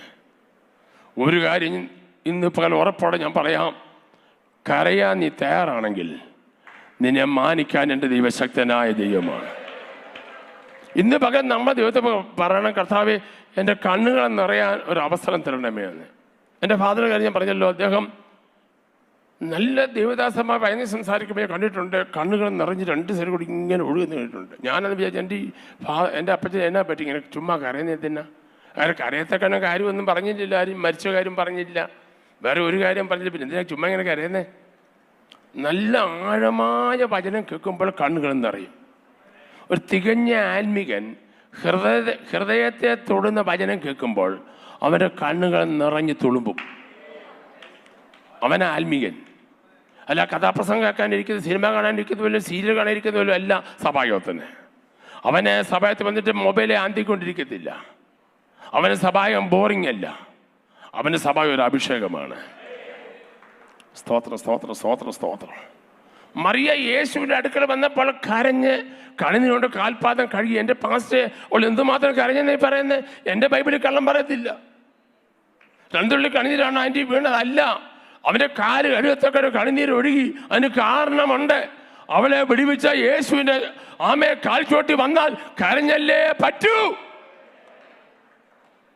ആമേൻ. തിമോത്തിയോസേ, നിന്റെ കണ്ണുനീര് ഞാൻ ഓർക്കുന്നു. ബേഥേൽ ഏജിയിൽ 10,000 പേരുണ്ടെങ്കിൽ 10,000 പേര് കരേനരാണെങ്കിൽ, ഞാൻ മുമ്പ് പറയുന്ന പോലെ എടുത്തു പറയുന്നു, ഈ സഭയുടെ ലെവല് മാറും. പാസ്റ്റർമാർ കരഞ്ഞോണ്ട് കാര്യമായില്ല, അഷേഴ്സ് കരഞ്ഞോണ്ട് കാര്യമില്ല, ലേഡീസ് കരഞ്ഞോണ്ട് കാര്യമായില്ല.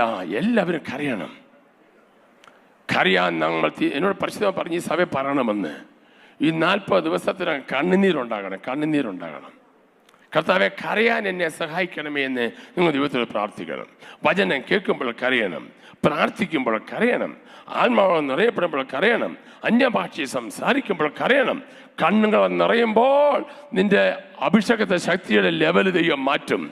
ഇന്ന് പറക്കാലം ഇനി കണ്ണുനീരിൻ്റെ അനുഭവം വേണമെന്ന് ആഗ്രഹിക്കുന്നവർ കരങ്ങളൊന്ന് ഉയർത്തിപ്പിടിച്ചിട്ട് കരങ്ങൾ വീശി ദൈവത്തെ സ്വന്തം പറഞ്ഞാട്ടെ. ആമേൻ. ഒന്ന്, പ്രാർത്ഥനയുടെ കണ്ണുനീരുണ്ടായിരിക്കണം. ഫസ്റ്റ് വൺ, പ്രാർത്ഥനയുടെ കണ്ണുനീർ. 2, സന്തോഷത്തിന്റെ കണ്ണുനീർ. 3, സ്നേഹത്തിന്റെ കണ്ണുനീർ. 4, ആരാധനയുടെ കണ്ണുനീർ. 5, വചനധ്യാനത്തിന്റെ കണ്ണുനീർ. ഈ 5 കൂട്ടം കാര്യങ്ങൾ നടക്കുമ്പോഴും നിന്റെ കണ്ണ് നിറയണം. മനസ്സിലായോ? 1 പറഞ്ഞാട്ടെ, പ്രാർത്ഥനയുടെ കണ്ണുനീർ. 2, സന്തോഷത്തിന്റെ. നമുക്ക് സന്തോഷത്തിന് കണ്ണുനീരുണ്ടാവില്ലേ? പിള്ളേരൊക്കെ അമേരിക്കയ്ക്ക് പോകുമ്പോൾ എയർപോർട്ടിൽ നിൽക്കുമ്പോൾ നമ്മൾ എന്ത് ചെയ്യും? കാര്യം അത് സന്തോഷത്തിന്റെ കണ്ണുനീരാണ്. സന്തോഷത്തിന്റെ കണ്ണുനീർ. 3, വീണ്ടും കാണാനുള്ള ആഗ്രഹത്തിന്റെ കണ്ണുനീരാണ്. അതെ, സ്നേഹത്തിന്റെ കണ്ണുനീർ, ആരാധന കണ്ണുനീർ, വചനധ്യാനത്തിന്റെ കണ്ണുനീർ. സഹോദരന്മാർ, ഞാൻ പ്രത്യേകമായി പറയുന്നു, ഇന്നു മുതൽ നിങ്ങൾക്കറിയാൻ തയ്യാറായാൽ നിങ്ങൾക്ക് ഒരു പുതിയൊരു ലെവലിലേക്ക് ദൈവം നിങ്ങളെ നടത്തും. നമ്മുടെ ആ ആർട്ടിഫിഷ്യലായിട്ടുള്ള യാന്ത്രികമായിട്ടുള്ള ആ പ്രാർത്ഥന മാറ്റി വെച്ചിട്ട് കണ്ണുകൾ നിറഞ്ഞുള്ളൊരു പ്രാർത്ഥനയാണെങ്കിൽ സ്വർഗം നമുക്ക് വേണ്ടി ഇറങ്ങി വരും. ബൈബിളിലെ വാക്യം പറയാം, കണ്ണുനീരോടെ വിതയ്ക്കുന്നവൻ ഉറക്കെന്ന് പറഞ്ഞേ. നിനക്ക് ആർപ്പോടെ കൊയ്യണോ? കണ്ണുനീരോടെ വിതയ്ക്കണം. സ്വോത്ര സ്വോത്ര സ്വോത്ര. ഒരു ഭയങ്കര അഭിഷേകം ഞാൻ ഇന്ന് പകലിലൂടെ കാണുന്നത്. ചില അമ്മമാരിവിടെ കരയുന്നവരുണ്ട് കേട്ടോ. പരിശുദ്ധന്മാർ പറയുന്നു, കുറയ്ക്കല്ലേ ആൻറ്റി, കുറയ്ക്കല്ലേ. ആരെ കാണിക്കാൻ കരയില്ല കേട്ടോ. കഥ കടച്ചകത്ത് കയറിയുന്ന കരഞ്ഞോണം. സ്തോത്രം. 1000 പ്രാവശ്യം പോയിട്ട് നടക്കാത്ത കാര്യം ഒറ്റ കണിന് മുമ്പ് ദൈവം നടത്തി തരും. മനസ്സിലായോ? ദൈവം നമുക്ക് വേണ്ടി പ്രവർത്തിക്കാൻ തുടങ്ങിയാൽ അതിനെ തടയാൻ ലോകത്തിലെ ഒരു ശക്തിക്കും എന്ത് ചെയ്യത്തില്ല, കഴിയത്തില്ല. കരയണം. ഞാൻ എൻ്റെ സഭാ ശുശ്രൂഷയിലെ വളരെ ബുദ്ധിമുട്ടുള്ള ഒത്തിരി അവസരങ്ങൾ വന്നിട്ടുണ്ട്. നിങ്ങൾക്കും വന്ന പോലെ തന്നെ ഞങ്ങൾക്കൊക്കെ വന്നിട്ടുണ്ട്. പാസ്റ്റർമാരാണെങ്കിൽ കൂടുതലായിരിക്കും. പക്ഷേ വീട്ടിൽ ചെന്ന് കഴിഞ്ഞ് 2 മിനിറ്റ് ഒന്ന് കരഞ്ഞ മുട്ടുമ്പോൾ നിന്ന് കഴിയുമ്പോൾ ആ ഭാരമെല്ലാം അങ്ങ് മാറിയിട്ട് ഹൃദയത്തിനകത്തൊരു സമാധാനം വരും. അങ്ങനെ ഉണ്ടായിട്ടുണ്ടോ? 5 മിനിറ്റ് കരഞ്ഞ് പ്രാർത്ഥിച്ചപ്പോൾ നിങ്ങൾക്ക് അവസ്ഥയ്ക്ക് ഭേദം വന്നിട്ടുണ്ടോ? അങ്ങനെയുള്ളവരുണ്ടോ ഇവിടെ? ഉണ്ടെങ്കിൽ കൈ അടിച്ചിട്ട് സ്തോത്രം പറഞ്ഞേ, കൈ അടിച്ചേ. ഓ, രക്തം ചെയ്യാം, രക്തം ചെയ്യാം. രേഖ എഴുതിയിരിക്കുന്നുവെന്ന് ദാനിയേൽ കണ്ടപ്പോൾ അവൻ നേരത്തെ ചെയ്തു വന്ന പോലെ രാവിലെ ഉച്ചയ്ക്കും വൈകിട്ടും അവൻ യെരൂശലേമിന് നേരെ കിളിവാതിൽ തുറന്നിട്ട് ദൈവത്തോട് അവൻ എന്ത് ചെയ്തു? പ്രാർത്ഥിച്ചു. ദാനിയേലിന് രാജാവിനോട് പറയാൻ നല്ല ബന്ധമുള്ള ആളായിരുന്നു. പക്ഷേ അങ്ങനെ ദാനിയേൽ ചെയ്തില്ല. അവന് മനസ്സിലായി അവനോട് പറഞ്ഞിട്ട് ചെയ്തിട്ട് ഒരു കാര്യമില്ലെന്ന്. ദൈവത്തിന് സ്തോത്രം. അകത്ത് കയറി പറയേണ്ടത് പറഞ്ഞാലേ വിടുതലുള്ളത് മനസ്സിലായി. ഞാനിങ്ങനെ ഒരു ചരിത്ര പുസ്തകത്തിൽ വായിച്ചിട്ടുണ്ട്. ഇംഗ്ലണ്ടിൽ ഒരു ആലയം പണിയാനായിട്ട് ദൈവം ഒരു പാസ്റ്ററോട് പറഞ്ഞു. പാസ്റ്ററെ ആലയം പണിയാനായിട്ട് ആഗ്രഹിച്ചു. ദൈവം പറഞ്ഞു, നീ പണിയുന്ന ആ ആലയത്തിൻ്റെ ഉള്ള പണം ഞാൻ ഓരോ ദിവസവും അയച്ചു തരാം. കൂടുതലും അയക്കത്തില്ല, കുറവും അയക്കത്തില്ല. ഓരോ ദിവസവും വേണ്ട പണം ഞാൻ ആരെക്കൊണ്ടിലും അയപ്പിക്കാം. ദൈവത്തിൻ്റെ വാക്ക് കേട്ടത് ആലയം പണിക്ക് ആളെ നിർത്തി പണികൾ പുരോഗമിച്ചുകൊണ്ടിരിക്കുക. അങ്ങനെ ഇരിക്കുമ്പോൾ എല്ലാ ദിവസവും പോസ്റ്റ്മാൻ വരും, ഡ്രാഫ്റ്റ് കൊടുക്കും, പൈസ കൊടുക്കും, അവന് പണിയുകയാണ്. ഒരു ദിവസം അവൻ ആളെ നിർത്തിയിട്ടുണ്ട് പണം കൊടുക്കാൻ. പോസ്റ്റ്മാൻ അങ്ങോട്ട് നോക്കി പോലുമില്ല, നേരെ അങ്ങ് പോയി. അവനോടി അകത്ത് കയറി നെടുമ്പാട് ഇവന് കരഞ്ഞിട്ട്, കർത്താവേ, അങ്ങ് പറഞ്ഞിട്ടാണ് ഞാൻ ഈ പണി തുടങ്ങിയത്. ഇന്നലെ വരെ നീ എന്നെ മാനിച്ചു, ഇന്നാണ്ട് ആ പോസ്റ്റ്മാൻ ഇങ്ങോട്ട് നോക്ക് പോലുമില്ല, എന്നെ ഒന്ന് സഹായിക്കണമേ എന്ന് അവൻ ദൈവത്തോടെ പറഞ്ഞു. അവനെ പാടിച്ചുകൊണ്ടിരിക്കുമ്പോൾ പോസ്റ്റ്മാൻ വീണ്ടും വന്ന് കോളിംഗ് ബില്ല് വിരലമർത്തി അവൻ ഓടിച്ചെന്നു. അത് പറഞ്ഞപ്പോൾ പോയ ആൾ തിരിച്ചു വന്നിരിക്കുക. അവനെ അന്നത്തേക്കുള്ള പണിക്കുള്ളതും പൈസ വന്നിട്ടുണ്ട്. പക്ഷേ പോസ്റ്റ്മാൻ്റെ കയ്യിൽ ഇത് മിസ് ചെയ്തു പോയി, ഇവിടെയോ ഇത് കാണാതിരുന്നു. അപ്പോൾ ആ മനുഷ്യൻ ഈ ഇദ്ദേഹത്തോട് ചോദിച്ചു, പാസ്റ്ററെ, എല്ലാ ദിവസവും ഞാൻ വന്നുകൊണ്ടിരിക്കുകയല്ലോ, ഇന്ന് ഞാൻ ഇതിന് മുമ്പിൽ കൂടെ പോയപ്പോൾ എന്നെ ഒന്ന് വിളിച്ച് ചോദിച്ചില്ലല്ലോ. ഉണ്ടോ എന്നാണ് ചോദിക്കില്ല. പോസ്റ്റ്മാൻ എഴുത്തുണ്ടോ എന്ന് ചോദിക്കത്തില്ലേ? അതുപോലെ എന്താ എന്നോട് ചോദിക്കാഞ്ഞത്? ആ മനുഷ്യൻ പറഞ്ഞ മറുപടി എല്ലാവരും കുറിച്ചിട്ടോണം. നിന്നോട് ചോദിച്ചാൽ ഒരു പ്രയോജനമില്ലെന്ന് എനിക്കറിയാം. ഞാൻ അകത്ത് കയറി ചോദിക്കേണ്ടവനോട് ചോദിച്ചുകൊണ്ടിരിക്കുകയായിരുന്നു. ഓരോക്കെ സ്വന്തം പറഞ്ഞേ, നിന്റെ എല്ലാ പ്രതിസന്ധിയുടെ നടുവിലും അകത്ത് കയറി ചോദിക്കേണ്ടവനോട് ചോദിച്ചാൽ നിന്നെ മാനിപ്പാൻ ദൈവശക്തനാണ്. ഞാൻ സംസാരിച്ചിരിക്കുന്ന ദൈവമാവിനെ കാണിക്കുന്നൊരു കാഴ്ച, ചില കുടുംബക്കാത്തൊക്കെ ദൈവം ഇറങ്ങി വരികയാണ്. ഇറങ്ങി വന്ന് നീ പോലും അറിയാത്ത നിലയിൽ നീ നോക്കിയിട്ട് നടക്കാത്ത കാര്യം, നിന്റെ തലമുറയുടെ കാര്യമാണെങ്കിലും, നിന്റെ ശരീരത്തിൻ്റെ കാര്യമാണെങ്കിലും, നിന്റെ ജോലിയുടെ കാര്യമാണെങ്കിലും, നിന്റെ സഭയുടെ കാര്യമാണെങ്കിലും, ഇന്ന് പകൽ ദൈവം നിനക്ക് വേണ്ടി ഇറങ്ങി വന്ന് പ്രവർത്തിക്കുക. ശക്തിയോട് കൈയടിച്ചെന്ന് സ്വതന്ത്രം പറഞ്ഞേ.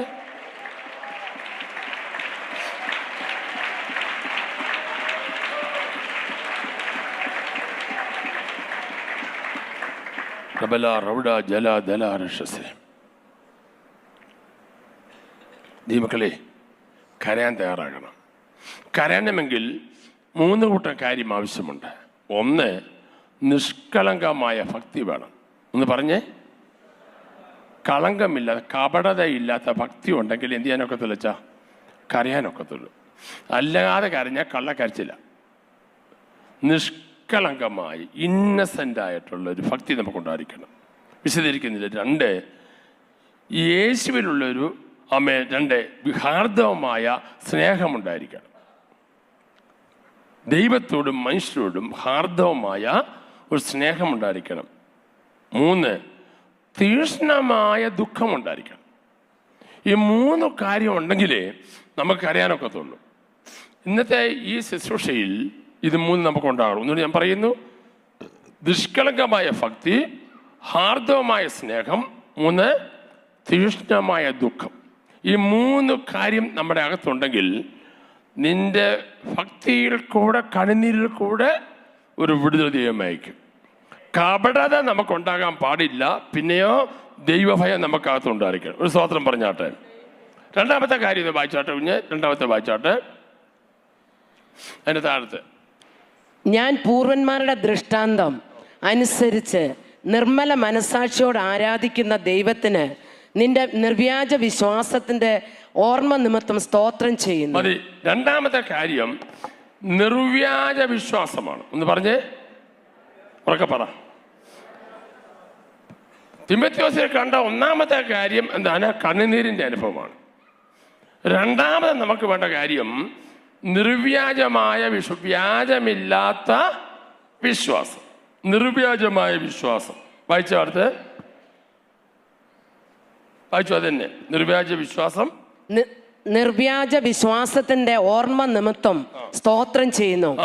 ആ വിശ്വാസം ആദ്യം നിന്റെ വലിയമ്മ ലോവീസിലും അമ്മ യുനീക്കയിലും ഉണ്ടായിരുന്നു, നിന്നിലും ഉണ്ടെന്ന് ഞാൻ ഉറച്ചിരിക്കുന്നു. നോക്കണേ, രണ്ടാമത് നമുക്ക് വേണ്ട കാര്യം എന്തുവാ? ഇനി എല്ലാം ലൈവായിട്ടിരിക്കണം. നമ്മുടെ സമയം തീർന്നുകൊണ്ടിരിക്കുകയാണ്. എന്താ വേണം? ഉറക്കെന്ന് പറഞ്ഞേ, ഉറക്കെ പറ, ഒന്നുകൂടെ ശബ്ദം ഉയർത്തി പറ.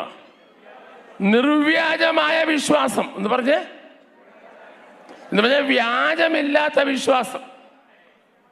സ്തോത്രം. ഇവിടെ പറയാണ് ആ വിശ്വാസം വലിയമ്മ ലോവീസിലുണ്ടായിരുന്നു, അമ്മ പറ. അപ്പൊ എവിടുന്ന വിശ്വാസം വന്ന്? തലമുറകളായിട്ട് വരിക, തലമുറകളായി വാഴുന്ന വിശ്വാസം.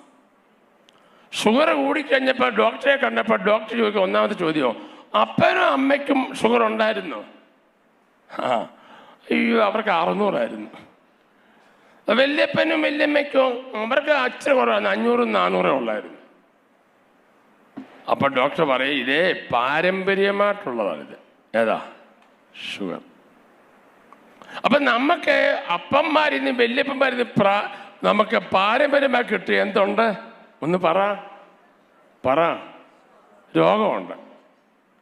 പക്ഷെ ഇവിടെ അതല്ല പറയുന്നത്. വല്യമ്മയിൽ നിന്നും അമ്മയിൽ നിന്നും കിട്ടിയ എന്താ? വിശ്വാസം. പക്ഷെ നമ്മൾക്ക് അത് പകരാൻ ഇന്ന് വിശ്വാസമില്ലെന്നുള്ളതാണ് സത്യം. നമ്മുടെ പേരെന്തുവാ? എല്ലാവരും പറയണേ, സമയം പോവുക. നമ്മുടെ പേരെന്തുവാ? ഉറക്കെ പറ, ശക്തിയാണെന്ന് പറഞ്ഞേ. പറയുന്ന എല്ലാ വിശ്വാസമാണ്. അത് രസം. രാവിലെ എഴുന്നേൽക്കുമ്പോൾ ഭാര്യ പറയും, അച്ഛാ ഇന്നൊന്നും നടക്കുമെന്ന് തോന്നുന്നില്ല. ഉടനെ അച്ഛൻ, എടി അത് തന്നെ ഞാൻ ആലോചിച്ചുകൊണ്ടിരിക്കുമായിരുന്നു, നീ ഇത്ര കറക്റ്റായിട്ട് എങ്ങനെ പറഞ്ഞത്? ആ ഒറ്റ വാക്കുകൊണ്ട് തന്നെ നീ വണ്ടി എടുക്കുമ്പോൾ അമ്മാമ്മ പറയാം, അച്ഛാ ഇന്ന് വണ്ടി ഇടിക്കുമെന്നാ തോന്നുന്നത്, സൂക്ഷിച്ച് ഓടിക്കണേ. അന്ന് ഇടിക്കും, അതിനെ പോറുമെങ്കിലും ചെയ്യും. നീ കൂടെ എന്തു പറയുന്നോ അതെന്ത് ചെയ്യും? ഒന്ന് പറ എൻ്റെ സുഹൃത്തെ, പറഞ്ഞാട്ടെ, സംഭവിക്കും. ഈ സൂയിസൈഡ് ചെയ്യുന്ന ആളുകളെ ശ്രദ്ധിച്ചോണം. അവരെ കൂടെ പറയും, ഞാൻ ചാകാൻ പോവാ. എനിക്ക് ജീവിച്ചിരിക്കണ്ട. നമ്മൾ വിശ്വാസം പറയുന്നുണ്ട്. അവർ പറയുന്ന ഉദാഹരണം എന്താ പറയുക? ഏലിയ വരെ പറഞ്ഞല്ലോ എന്ന്. അല്ല, ഏലിയ പറഞ്ഞത് നിനക്ക് എന്നാ കാര്യം? നീ കൂടെ എന്ത് പറയുന്നു അത് സംഭവിക്കും. ഞങ്ങളുടെ തിരുവില്ലേക്കടുത്തൊരു മനുഷ്യനുണ്ടായിരുന്നു. അവൻ്റെ ഒരു ഭാഷ എപ്പോഴും എന്താ അറിയാമോ? എന്തെങ്കിലും പറഞ്ഞാൽ ഞാൻ പറയും, അവിടെ പണിയൊന്നുമില്ല, തെങ്ങ കയറി കൈവിടണമെന്ന് പറയും. പണിയൊന്നുമില്ല, തെങ്ങ കയറി കൈവിടാൻ. 5-8 മാസം മുമ്പ് അവൻ തെങ്ങ കയറി കൈവിട്ട് താഴെ പോയി ചത്തുപോയി. നടന്ന സംഭവം. നീ കൂടെ എന്ത് പറയുന്നോ അത് സംഭവിക്കും. ചിലരെ പ്രാർത്ഥിക്കാൻ കണ്ണടയ്ക്കുമ്പോൾ ആന കുത്താൻ പറ്റുന്ന പുലി ആടുന്നതും ഒക്കെയാണ് കാണുന്നത്.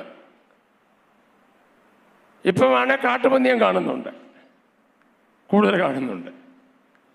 ഇതാണോ നീ കണ്ണടയ്ക്കുമ്പോൾ കാണേണ്ടത്, അതോ ദൈവത്തെയാണോ കാണേണ്ടത്? പേര് വിശ്വാസി, പറയുന്നില്ല അവിശ്വാസം. ഞങ്ങളുടെ സഭ ഇനി ആരും വരാൻ പോകുന്നില്ല, എന്നെ കൊണ്ട് ഇനി ഒന്നും നോക്കുമെന്ന് തോന്നുന്നില്ല, ഞാനങ്ങ് തീരെ ക്ഷീണമായി, ഞാൻ തീരെ പ്രായമായി, പിള്ളേരെ പഠിക്കാൻ തോന്നുന്നില്ല, അവർക്ക് അഡ്മിഷൻ കിട്ടുമെന്ന് തോന്നുന്നില്ല, അവിടെ തലേ കളിമണ്ണായിരിക്കുന്നു. ആര് പറഞ്ഞ് കളിമണ്ണായിരിക്കും? ഇത്ര നാൾ ഓപ്പൺ ചെയ്തിട്ട് ആരെയും തലേന്ന് കളിമണ്ണ് കിട്ടിയിട്ടില്ല.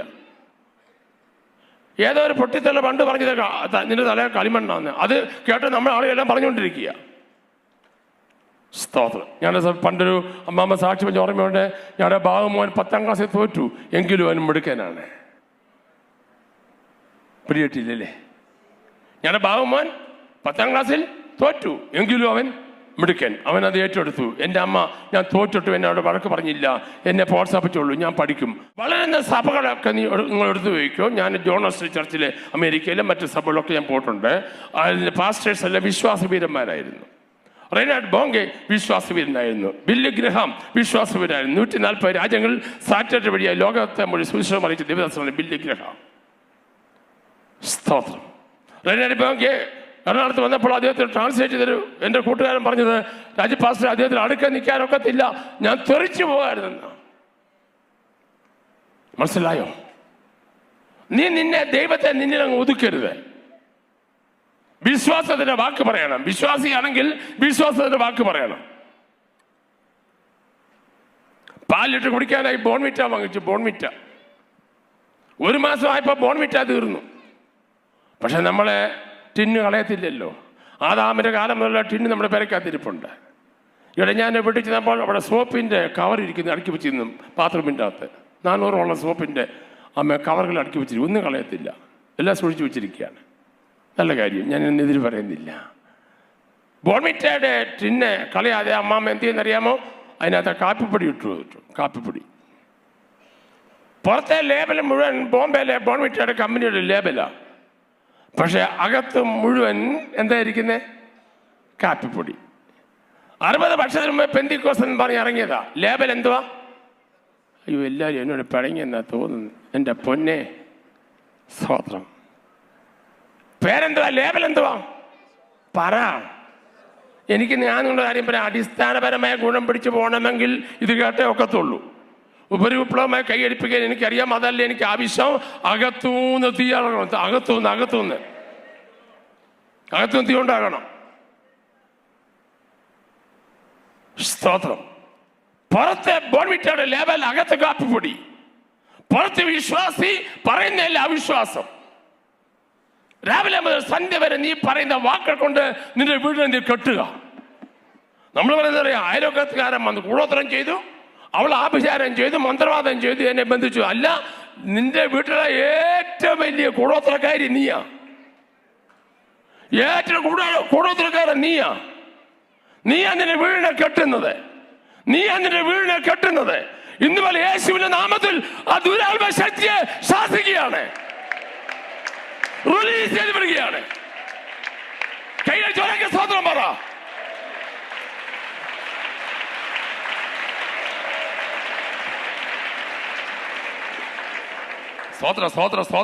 സ്തോത്രം. വിശ്വാസി എന്ന പേരാണെങ്കിൽ വിശ്വാസം എന്നേ പറയാവൂ. ഞാൻ തിരുവല്ല സഭ തുടങ്ങി ആദ്യത്തെ ആഴ്ചയിൽ 5 പേരെ ഉള്ളായിരുന്നു. ഞാൻ പറഞ്ഞു 1000 കുടുംബങ്ങൾ, 1000 സുവിശേഷം തിരുവല്ല ദേശത്തിന് വേണ്ടി ഇറങ്ങി വന്നപ്പോൾ എന്നെ പറഞ്ഞ് പാസ്റ്റർക്ക് വട്ടാണെന്ന് ചോദിച്ചു. 5 പേരുള്ളപ്പോൾ 1000 പേരോ? ഞാൻ പറഞ്ഞു, അതെ, പഞ്ചാബിൽ വെച്ച് കർത്താവിനെ കാണിച്ച ദർശനമാണത്. എൻ്റെ അനുഭവ സാക്ഷി ഒന്നും പറയാൻ ഞാൻ സമയം എടുക്കുന്നില്ല. അത് അല്പം പറയേണ്ട കാര്യമുണ്ട്, എപ്പോഴും പിന്നെ പറയാം. ദൈവത്തിന് സ്തോത്രം. ദൈവം നിന്റെ അകത്തൊരു ദർശനം തന്നിട്ടുണ്ടെങ്കിൽ ഞാൻ ഉറപ്പോടെ പറയാം, നീ അത് കണ്ടിട്ട് ഭൂമിയിൽ നിന്ന് മാറത്തുള്ളൂ. കൈയടിച്ചാലും ഇല്ലെങ്കിൽ ഒരു ദൂത് പറയുകയാണ്.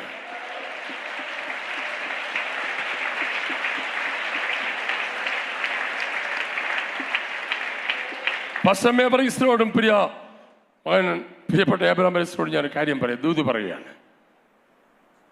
1000 കുട്ടിച്ചാത്തന്മാർ വട്ടം നിന്ന് നടക്കത്തില്ലെന്ന് പറഞ്ഞാലും, ആരെല്ലാം നമുക്കെതിരെ എന്തെല്ലാം പറഞ്ഞാലും, ഒരു കാര്യം ഞാൻ ഉറപ്പോടെ പറയാം, ദൈവമാണ് വിളിച്ചതെങ്കിൽ, ദൈവം ദൂത് പറഞ്ഞിട്ടുണ്ടെങ്കിൽ, പ്രവാചകന്മാർക്ക് ദൂത് അറിയിച്ചിട്ടുണ്ടെങ്കിൽ, ആമേൻ, നമ്മുടെ കണ്ണടയുന്നതിന് മുമ്പ് അത് കാണിച്ചിട്ട് ദൈവം ഇവിടുന്ന് മാറ്റത്തുള്ളൂ. കൈ അടിച്ചാലും ഇല്ലെങ്കിലും, സ്തോത്രം പറഞ്ഞാലും ഇല്ലെങ്കിലും, നമ്മുടെ ദൈവം അത്ഭുതങ്ങളുടെ ദൈവമാണ്.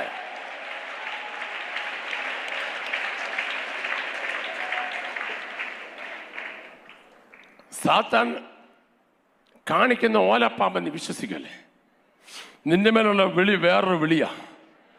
ഞാൻ വേറെ ലെവലാ കേട്ടോ, വേറൊരു ലെവലാ ആൻറ്റി. ഞാൻ വീണ്ടും വേറൊരു ലെവലാ. അങ്ങനെ വേറൊരു ലെവലാ. നീ നിന്നെ തന്നെ ഒതുക്കല്ലേ. കൈയടിച്ച് ഓർക്ക സ്തോത്രം, നീ ഒതുക്കല്ലേ. ആമേൻ. ശക്തമായ കൈകൾ അടിച്ച് ആത്മാവിൽ സ്തോത്രം പറഞ്ഞ് ഏറ്റെടുക്ക്.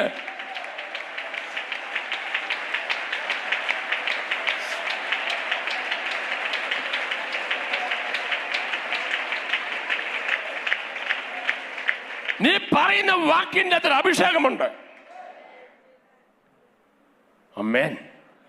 പണ്ടത്തെ കഥ അറിയാമല്ലോ. അമ്മച്ചി വീടിന് മുമ്പിൽ പാറയായിരുന്നു. അമ്മച്ചി പ്രാർത്ഥിച്ചു, കർത്താവേ, കടുകുമഴ വിശ്വാസം മലയാളന്മാർ കടയിൽ പോകുമ്പോൾ അങ്ങനെ സംഭവിക്കുമെന്ന്. അമ്മച്ചി വചനം വെച്ച് പറഞ്ഞു, കർത്താവേ, ഈ പാറ യേശുവിന്റെ നാമത്തിൽ മാറിപ്പോട്ടെ. കണ്ണു തുറന്നപ്പോൾ പാറ അതുപോലെ ഇരിപ്പുണ്ട്. ഉടനെ അമ്മച്ചി പറയും, അത് അന്നേരം ഞാൻ വിചാരിച്ച പോകത്തില്ലെന്ന്. എന്നാൽ വേറെ അമ്മച്ചി പ്രാർത്ഥിച്ച, കർത്താവേ, ഇത് സത്യമാണെങ്കിൽ എൻ്റെ ഈ പാറയത് മാറ്റണേ. ഒരാഴ്ച കഴിഞ്ഞപ്പോൾ കടലിൻ്റെ സൈഡിൽ വലിയ പാറ മുട്ടുകിടാനായിട്ട് ഓർഡർ കൊടുത്ത ഒരു കമ്പനിക്കാർ വന്ന് അമ്മച്ചിയുടെ പാറ മേടിച്ചുകൊണ്ട് പോയി.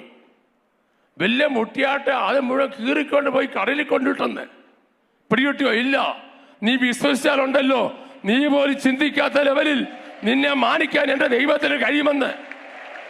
ദൈവത്തെ പരിമിതപ്പെടുത്തരുത്. വിശ്വസിക്കണം, വിശ്വസിക്കണം. ഈ സഭയുടെ ഈ ലെവലിന്റെ അപ്പുറത്തായിട്ട് ലെവലുണ്ട് പാസ്റ്ററെ, ഉണ്ടത്. അതിന്റെ സമയമായി. 2025 40 കഴിയുമ്പോൾ ആമേൻ, നമ്മൾ വിളിക്കാതെ തന്നെ ആത്മാക്കൾ ആമേൻ നോഹയുടെ പെട്ടകത്തിൽ കാറ്റുപുറാക്കൾ വന്നതുപോലെ ഒരു വലിയ ഒഴുക്ക് ഈ സഭയിലേക്ക് ദൈവം തരാൻ പോകുക. കൈയടിച്ചുറക്കെ സ്തോത്രം പറ. രക്തം ജലമെടുക്കട്ടെ.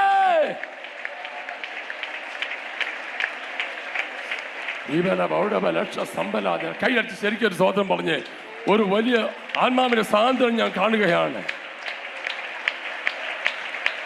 വിശ്വാസം വ്യാപരിക്കട്ടെ. നിങ്ങൾ നാവിന്മേൽ അധികാരം ദൈവം തന്നിട്ടുണ്ട്. ദേവിയെ നമ്മുടെ വീട്ടിൽ പൊട്ടുവർത്താനങ്ങൾ പറയരുത്, പറയല്ലേ. പോസിറ്റീവ് അല്ലാത്ത ഒരു കാര്യം പറയരുത്. പോസിറ്റീവ് എന്ന് പറഞ്ഞാൽ വിശ്വാസമാണ്. വിശ്വാസത്തിന്റെ പിതാവ് ആരാന്നറിയാമോ? ദൈവമോ. നെഗറ്റീവിന്റെ പിതാവ് ആരാന്നറിയാമോ? സാത്താനാ. അത് അവിശ്വാസമാണ്. വിശ്വാസത്തിന്റെ വായിൽ നിന്ന് അവിശ്വാസം വരാൻ പാടില്ല. ചില അമ്മമാരൊക്കെ ചുമ്മാ ഇരിക്കുമ്പോൾ സ്വപ്നം കാണും, ഞാൻ അസുഖമായി ആശുപത്രി കിടക്കുന്നു, സഭക്കാർ ഓറഞ്ചുമായി വരുന്നു, ഞാൻ പൊഴിച്ച് തിന്നുന്നു. ചില അച്ഛന്മാരെ അതിനേക്കാൾ ഗൗരവമായിട്ട് കാണും, ഞാൻ ചത്തു കിടക്കുന്നു, റീത്ത് കൊണ്ട് വെക്കുന്നു. ഇതെല്ലാം സാത്താൻ കൊണ്ടുവന്ന പരിപാടിയാണ്. നീ ചാകാനാണോ ഇപ്പോൾ ഭൂമിയിലോട്ട് വന്നത്?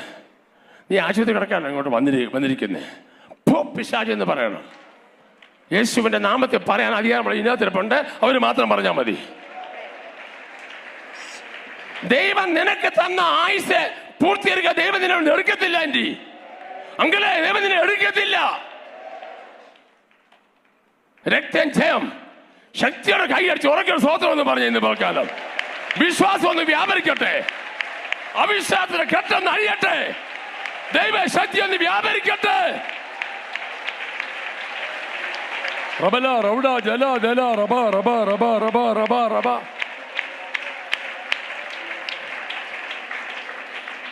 എടാ, നമ്മ തൊട്ടാ രോഗ്യ സൗഖ്യമാകുമെന്ന് ഇവിടെ സാംജന്യത്തിൽ വന്നില്ലേ പ്രസംഗിക്കാൻ?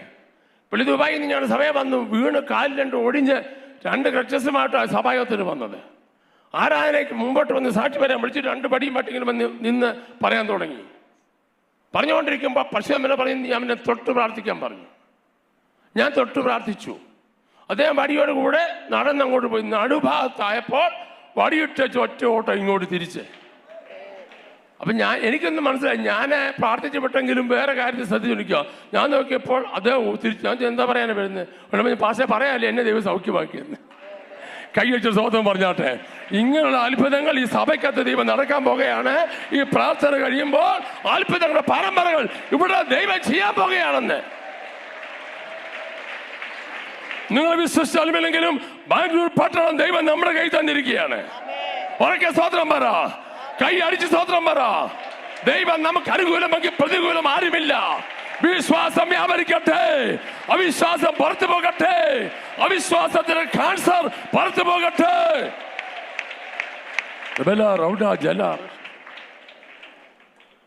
ആമേൻ. 3 വിശ്വാസം വേണം. 1, നമുക്ക് സ്വയവിശ്വാസം. നമ്മൾക്ക് തന്നെ എന്ത് വേണം? ചിലർക്ക് അതില്ല. അവരോട് തന്നെ എന്തില്ല? വിശ്വാസമില്ല. ഇവിടെ ഒരുത്തം വന്ന് വേറൊരുത്തം പറയാടാ നീ അറിഞ്ഞോ? ഇല്ല. അവിടെ ഒരുത്തം തൂങ്ങിച്ചെത്തു. പണ്ട് ചോദിച്ചു എന്താ വയസ്സുണ്ട്? 40 വയസ്സ്. അപ്പം എന്താ ഇട്ടിരിക്കുന്നത്? അവൻ കയ്യിൽ എടുത്തിരിക്കുന്നു, ബെന്നിനും ഇട്ടിരിക്കുന്നു. അപ്പോൾ കേട്ടോണ്ടിരിക്കുന്നത് നോക്കിയപ്പോൾ അവനും കയ്യിലെടുത്തിരിക്കുക, ബെല്ലിനിട്ടിരിക്കുക. അപ്പോൾ അവൻ ചോദിച്ചു, കണ്ണാടി ഉണ്ടായിരുന്നു? ഉണ്ടായിരുന്നു. അപ്പോൾ ഇവൻ നോക്കി, ഇവനും കണ്ണാടിയുണ്ട്. അപ്പോൾ ആ തൂങ്ങിച്ചത്തവൻ്റെ മുഴുവൻ അടയാളവും കേട്ടോണ്ടിരിക്കുന്നവരുണ്ട്. അവസാനം ഇവൻ പ്രാണരക്ഷാർത്ഥം ചോദിക്കുക, ചെരുപ്പുണ്ടായിരുന്നു, തോൽ ചെരുപ്പായിരുന്നു, റബ്ബർ ചെരുപ്പായിരുന്നു? അവൻ പറഞ്ഞു തോൽച്ചെരുപ്പായിരുന്നു. ഇവൻ കാലം നോക്കി, അയ്യോ എൻ്റെ റബ്ബർ ചെരുപ്പാ, അയ്യോ തൂങ്ങിച്ചത്ത ഞാനല്ല, അയ്യോ രക്ഷപ്പെട്ടെന്ന്. തൂങ്ങിച്ചത്ത ഞാനല്ല, ജീവിച്ചിരിക്കുന്നവനാ. എന്തിനാ ജീവിച്ചിരിക്കുന്ന? ചിലപ്പോൾ എന്തിനാ ഭാഷ എന്നെ ഈ ഭൂമിയിലോട്ട് വിടാ? എന്തിനാ അറിയത്തില്ല. സ്വയം സെൽഫ് കോൺഫിഡൻസ് ഇല്ല, പാടാൻ കോൺഫിഡൻസ് ഇല്ല, പ്രാർത്ഥിക്കാൻ കോൺഫിഡൻസ് ഇല്ല, ആരാധിക്കാൻ കോൺഫിഡൻസ് ഇല്ല, പിള്ളേരെ വളർത്താൻ കോൺഫിഡൻസ് ഇല്ല, ബിസിനസ് ചെയ്യാൻ കോൺഫിഡൻസ് ഇല്ല. പിന്നെ എന്തുവാ? അവൻ ജീവിച്ചു പോവാ. ചില പറഞ്ഞ് നേരം വെളുപ്പിക്കുന്നു, നേരം വൈകിക്കുന്നു. എന്നാ ജീവിതം ആൻറ്റി? അങ്ങനെ എന്നാ ജീവിതമാ? ഇന്ന് പകൽ അക്കട്ടെന്ന് പൊട്ടട്ടെ. നിന്റെ വായിന്ന് വരുന്ന ദുഷ്ട വാക്കുകളൊക്കെ യേശു നാമത്തിൽ മാറിയിട്ട് നീ എന്നെ റിസീവ് ചെയ്യേ. ഇതൊരു പ്രസംഗയോഗമല്ല, ഒരു അഭിഷേക യോഗമാണ്. 32-ാം ദിവസം നിന്റെ മേൽ അഭിഷേകം വ്യാപരിക്കണം. ശക്തിയോടെ കൈയടിച്ചേ, ഉറക്കെ സ്തോത്രം പറഞ്ഞേ.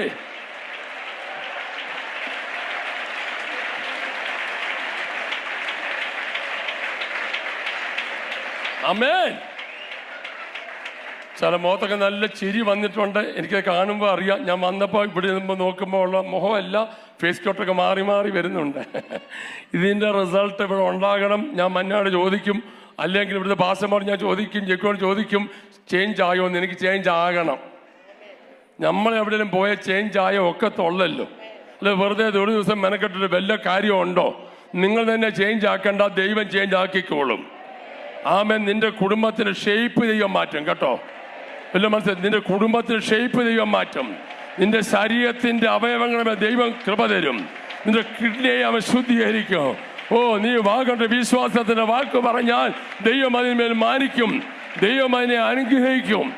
തലമുറകളെ ദൈവം മാനിക്കുമെന്ന് വിശ്വസിച്ചാൽ നീ ദൈവത്തിന്റെ മഹത്വം കാണോ. പോരാ, ശക്തിയോട് ദൈവത്തെ സ്തുതിച്ചാട്ടെ. ദീപലവിടെ കമ്പോല പോലെ ശക്തിയോട് കൈയടിച്ച് ദൈവത്തെ സ്തുതിച്ചേ. രക്തം ചെയ്യാൻ സമയം മുമ്പോട്ട് പോകുക. എനിക്കിന്ന് പറഞ്ഞ് തീർക്കണം, തീർത്തേ പറ്റത്തുള്ളൂ. റീബല ബൗഡെ കമ്പല ബൗഡെ ഇലക്കലാദ രക്ഷസാറേ റീബ റബല റൗഡ ജാല റിപ്പ റമ്മ.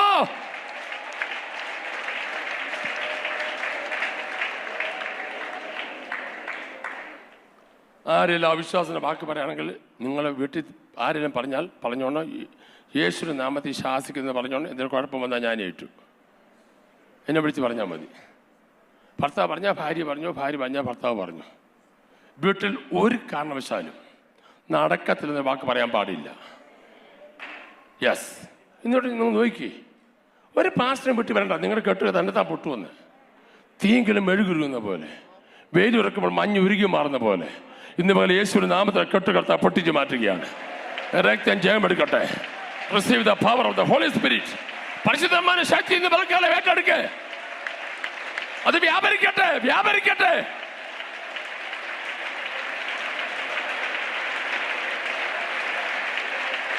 ആമേൻ. നിങ്ങൾ വിശ്വസിച്ചാലും ഞാനൊരു കാര്യം പറയാം.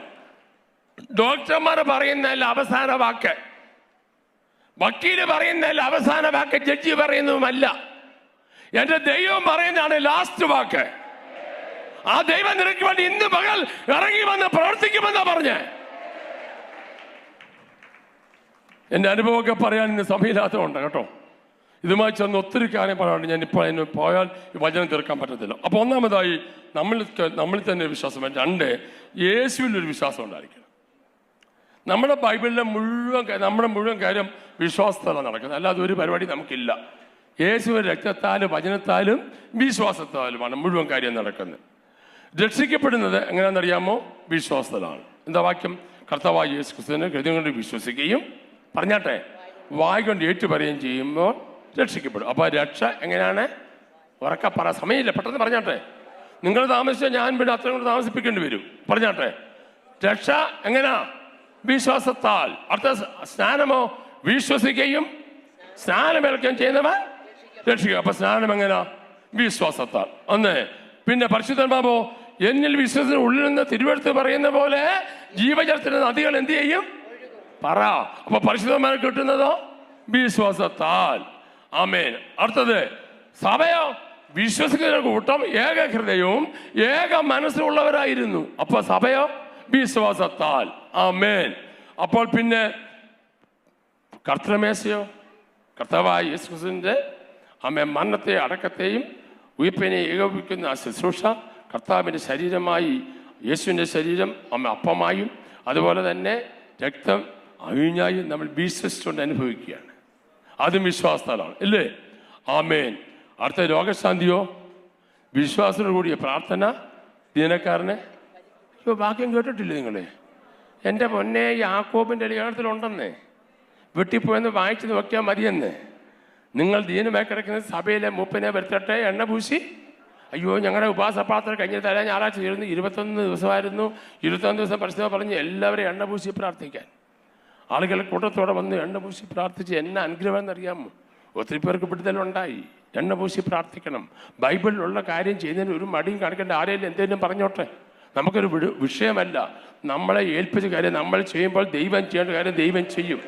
വാട്സപ്പിലോ ഫേസ്ബുക്കിലോ അവിടെ ഇവിടെ ആരെങ്കിലും ഷെയർ ചെയ്യുന്ന മൈനസ് റിപ്പോർട്ടുകൾ കേട്ട് നമ്മുടെ ശുശ്രൂഷ ഒതുക്കല് പറഞ്ഞുകൊണ്ടിരിക്കുന്ന നമ്മളെ വിളിച്ചത് അവരല്ല, നമ്മളെ വിളിച്ച ദൈവമാണ്. പണിയില്ലാത്തവരെന്തിനും കാണിച്ചോട്ടെ, നമ്മളെ വിളിച്ച ദൈവമാണ്. കൈയടിച്ച് ഉറക്ക സ്തോത്രം പറ. ആമേൻ. എല്ലാ കാര്യവും നടക്കുന്ന വിശ്വാസത്താല. ആമേൻ. എബ്രായ ലേഖനം 11-ാം അധ്യായത്തിന്റെ 1-ാമത്തെ വാക്യം, വിശ്വാസം എന്നതോ. ബാക്കി പറ. എന്റെ അപ്പ ഒന്ന് പറ. നിങ്ങളുടെ മുഖത്തൊന്ന് ചിരിച്ചോടൊക്കെ പറഞ്ഞേ. എനിക്കിവിടെ വന്നപ്പോൾ ചാർജ് കൂടിയിട്ടുണ്ട് കേട്ടോ. ഞാൻ ടയർഡായിട്ടാണ്. ഞങ്ങളുടെ സഭ 2 പേരാണ് മരിച്ചിരിക്കുന്നത്. ഇന്ന് നടക്കുന്നതൊക്കെ നാളെയുണ്ട്. അതിൻ്റെ ടെൻഷൻ നടുവിലാണ് ഞാൻ വന്നിരിക്കുന്നത്. പക്ഷെ ഇവിടെ വന്നു കഴിഞ്ഞപ്പോൾ എൻ്റെ ചാർജ് ഒന്ന് കൂടിയിട്ടുണ്ട്. നിങ്ങളുടെ വന്നപ്പോൾ എമർജൻസി ലൈറ്റ് കുത്തിവെക്കുമ്പോൾ ചാർജ് വരുന്ന പോലെ ബഥേലോജിൽ നിന്ന് ചാർജ് വന്നുകൊണ്ടിരിക്കുക. ഇന്ന് പേർക്കാണ് യേശുവിന്റെ നാമത്തിൽ പറയട്ടെ, വിശ്വസിക്കുക, വിശ്വസിക്കുക, സഭയെ വിശ്വസിക്കുക. ദൈവം മാനിക്കാൻ തുടങ്ങിയാൽ അതിനെ തടയാൻ ലോകത്തിലെ ഒരു ശക്തിക്കും കഴിയത്തില്ല. ആമേൻ. നമ്മളെ ഏറ്റവും വലിയ അടുത്ത വിശ്വാസം എന്നറിയാമോ? കർത്താവിന്റെ വരവാ. ആണോ? ഇനി എത്രയും, ബാക്കി പറഞ്ഞേ, ഇനി എത്രയും. ഒന്ന് ഉറക്ക പറ കുഞ്ഞുങ്ങളെ, ഇനി എത്രയും. അല്പകാലം കഴിഞ്ഞിട്ട്. അയ്യോ പറ എൻ്റെ അപ്പ. ആമേൻ. ഇനിയത്തെ അല്പം കഴിഞ്ഞ് വരുവാനുള്ളവന് വരും. നിങ്ങളുടെ ഭർത്താവിനെ കേട്ട് താമസിക്കുന്ന ലക്ഷണമുണ്ടല്ലോ.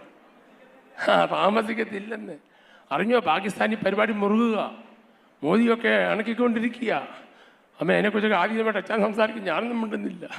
ഞാൻ പറഞ്ഞപ്പോൾ അത് കൂടുതലായി പോവും. ക്ഷാമോ ഭൂമോ യുദ്ധം വരുമ്പോൾ കർത്താവിൻ്റെ വരവിൻ്റെ കാലൊച്ചയാണ്. അത് ചെയ്യുമ്പോഴേക്കും നിറ കൈ അടിച്ച് ഉറക്കൊരു സ്തോത്രം പറഞ്ഞാട്ടെ. ആമേൻ. അത് നമ്മുടെ വിശ്വാസമാണ്. ആമേൻ. പൗലോസ് പറഞ്ഞ ആ വാക്യം നമുക്കൊന്ന് ഏറ്റു പറയാം. കർത്താവ്, ഞാൻ പറയുമ്പോൾ നിങ്ങളും ചേർന്ന് പറയാം. കർത്താവ്, നിങ്ങൾക്ക് വാക്യം കാണാതറിയാമെന്ന് എനിക്കറിയാമല്ലോ. പറഞ്ഞ് കർത്താവ് താൻ ഗംഭീരനാഥത്തോടും പറ പ്രധാനതന്റെ ശബ്ദത്തോടും ദൈവത്തിന്റെ കാലത്തോടും കൂടെ സ്വർഗത്തിന് ഇറങ്ങി വരികയും ക്രിസ്തുവിന് മരിച്ചവർ മുമ്പ് ഉയർത്തെഴുന്നേൽക്കുകയും പിന്നെ ജീവനോട് ശേഷിക്കുന്ന നാം എല്ലാവരും അവനെ എതിരേൽപ്പാൻ, കൈയുയർത്തിപ്പിടി, അവനെ എതിരേൽപ്പാൻ ആകാശമേഖലയിൽ ഒരുക്കപ്പെടും. ആകാശമേഖലകളിൽ കൈയടിച്ച് ഉറക്കെ സ്തോത്രം പറ.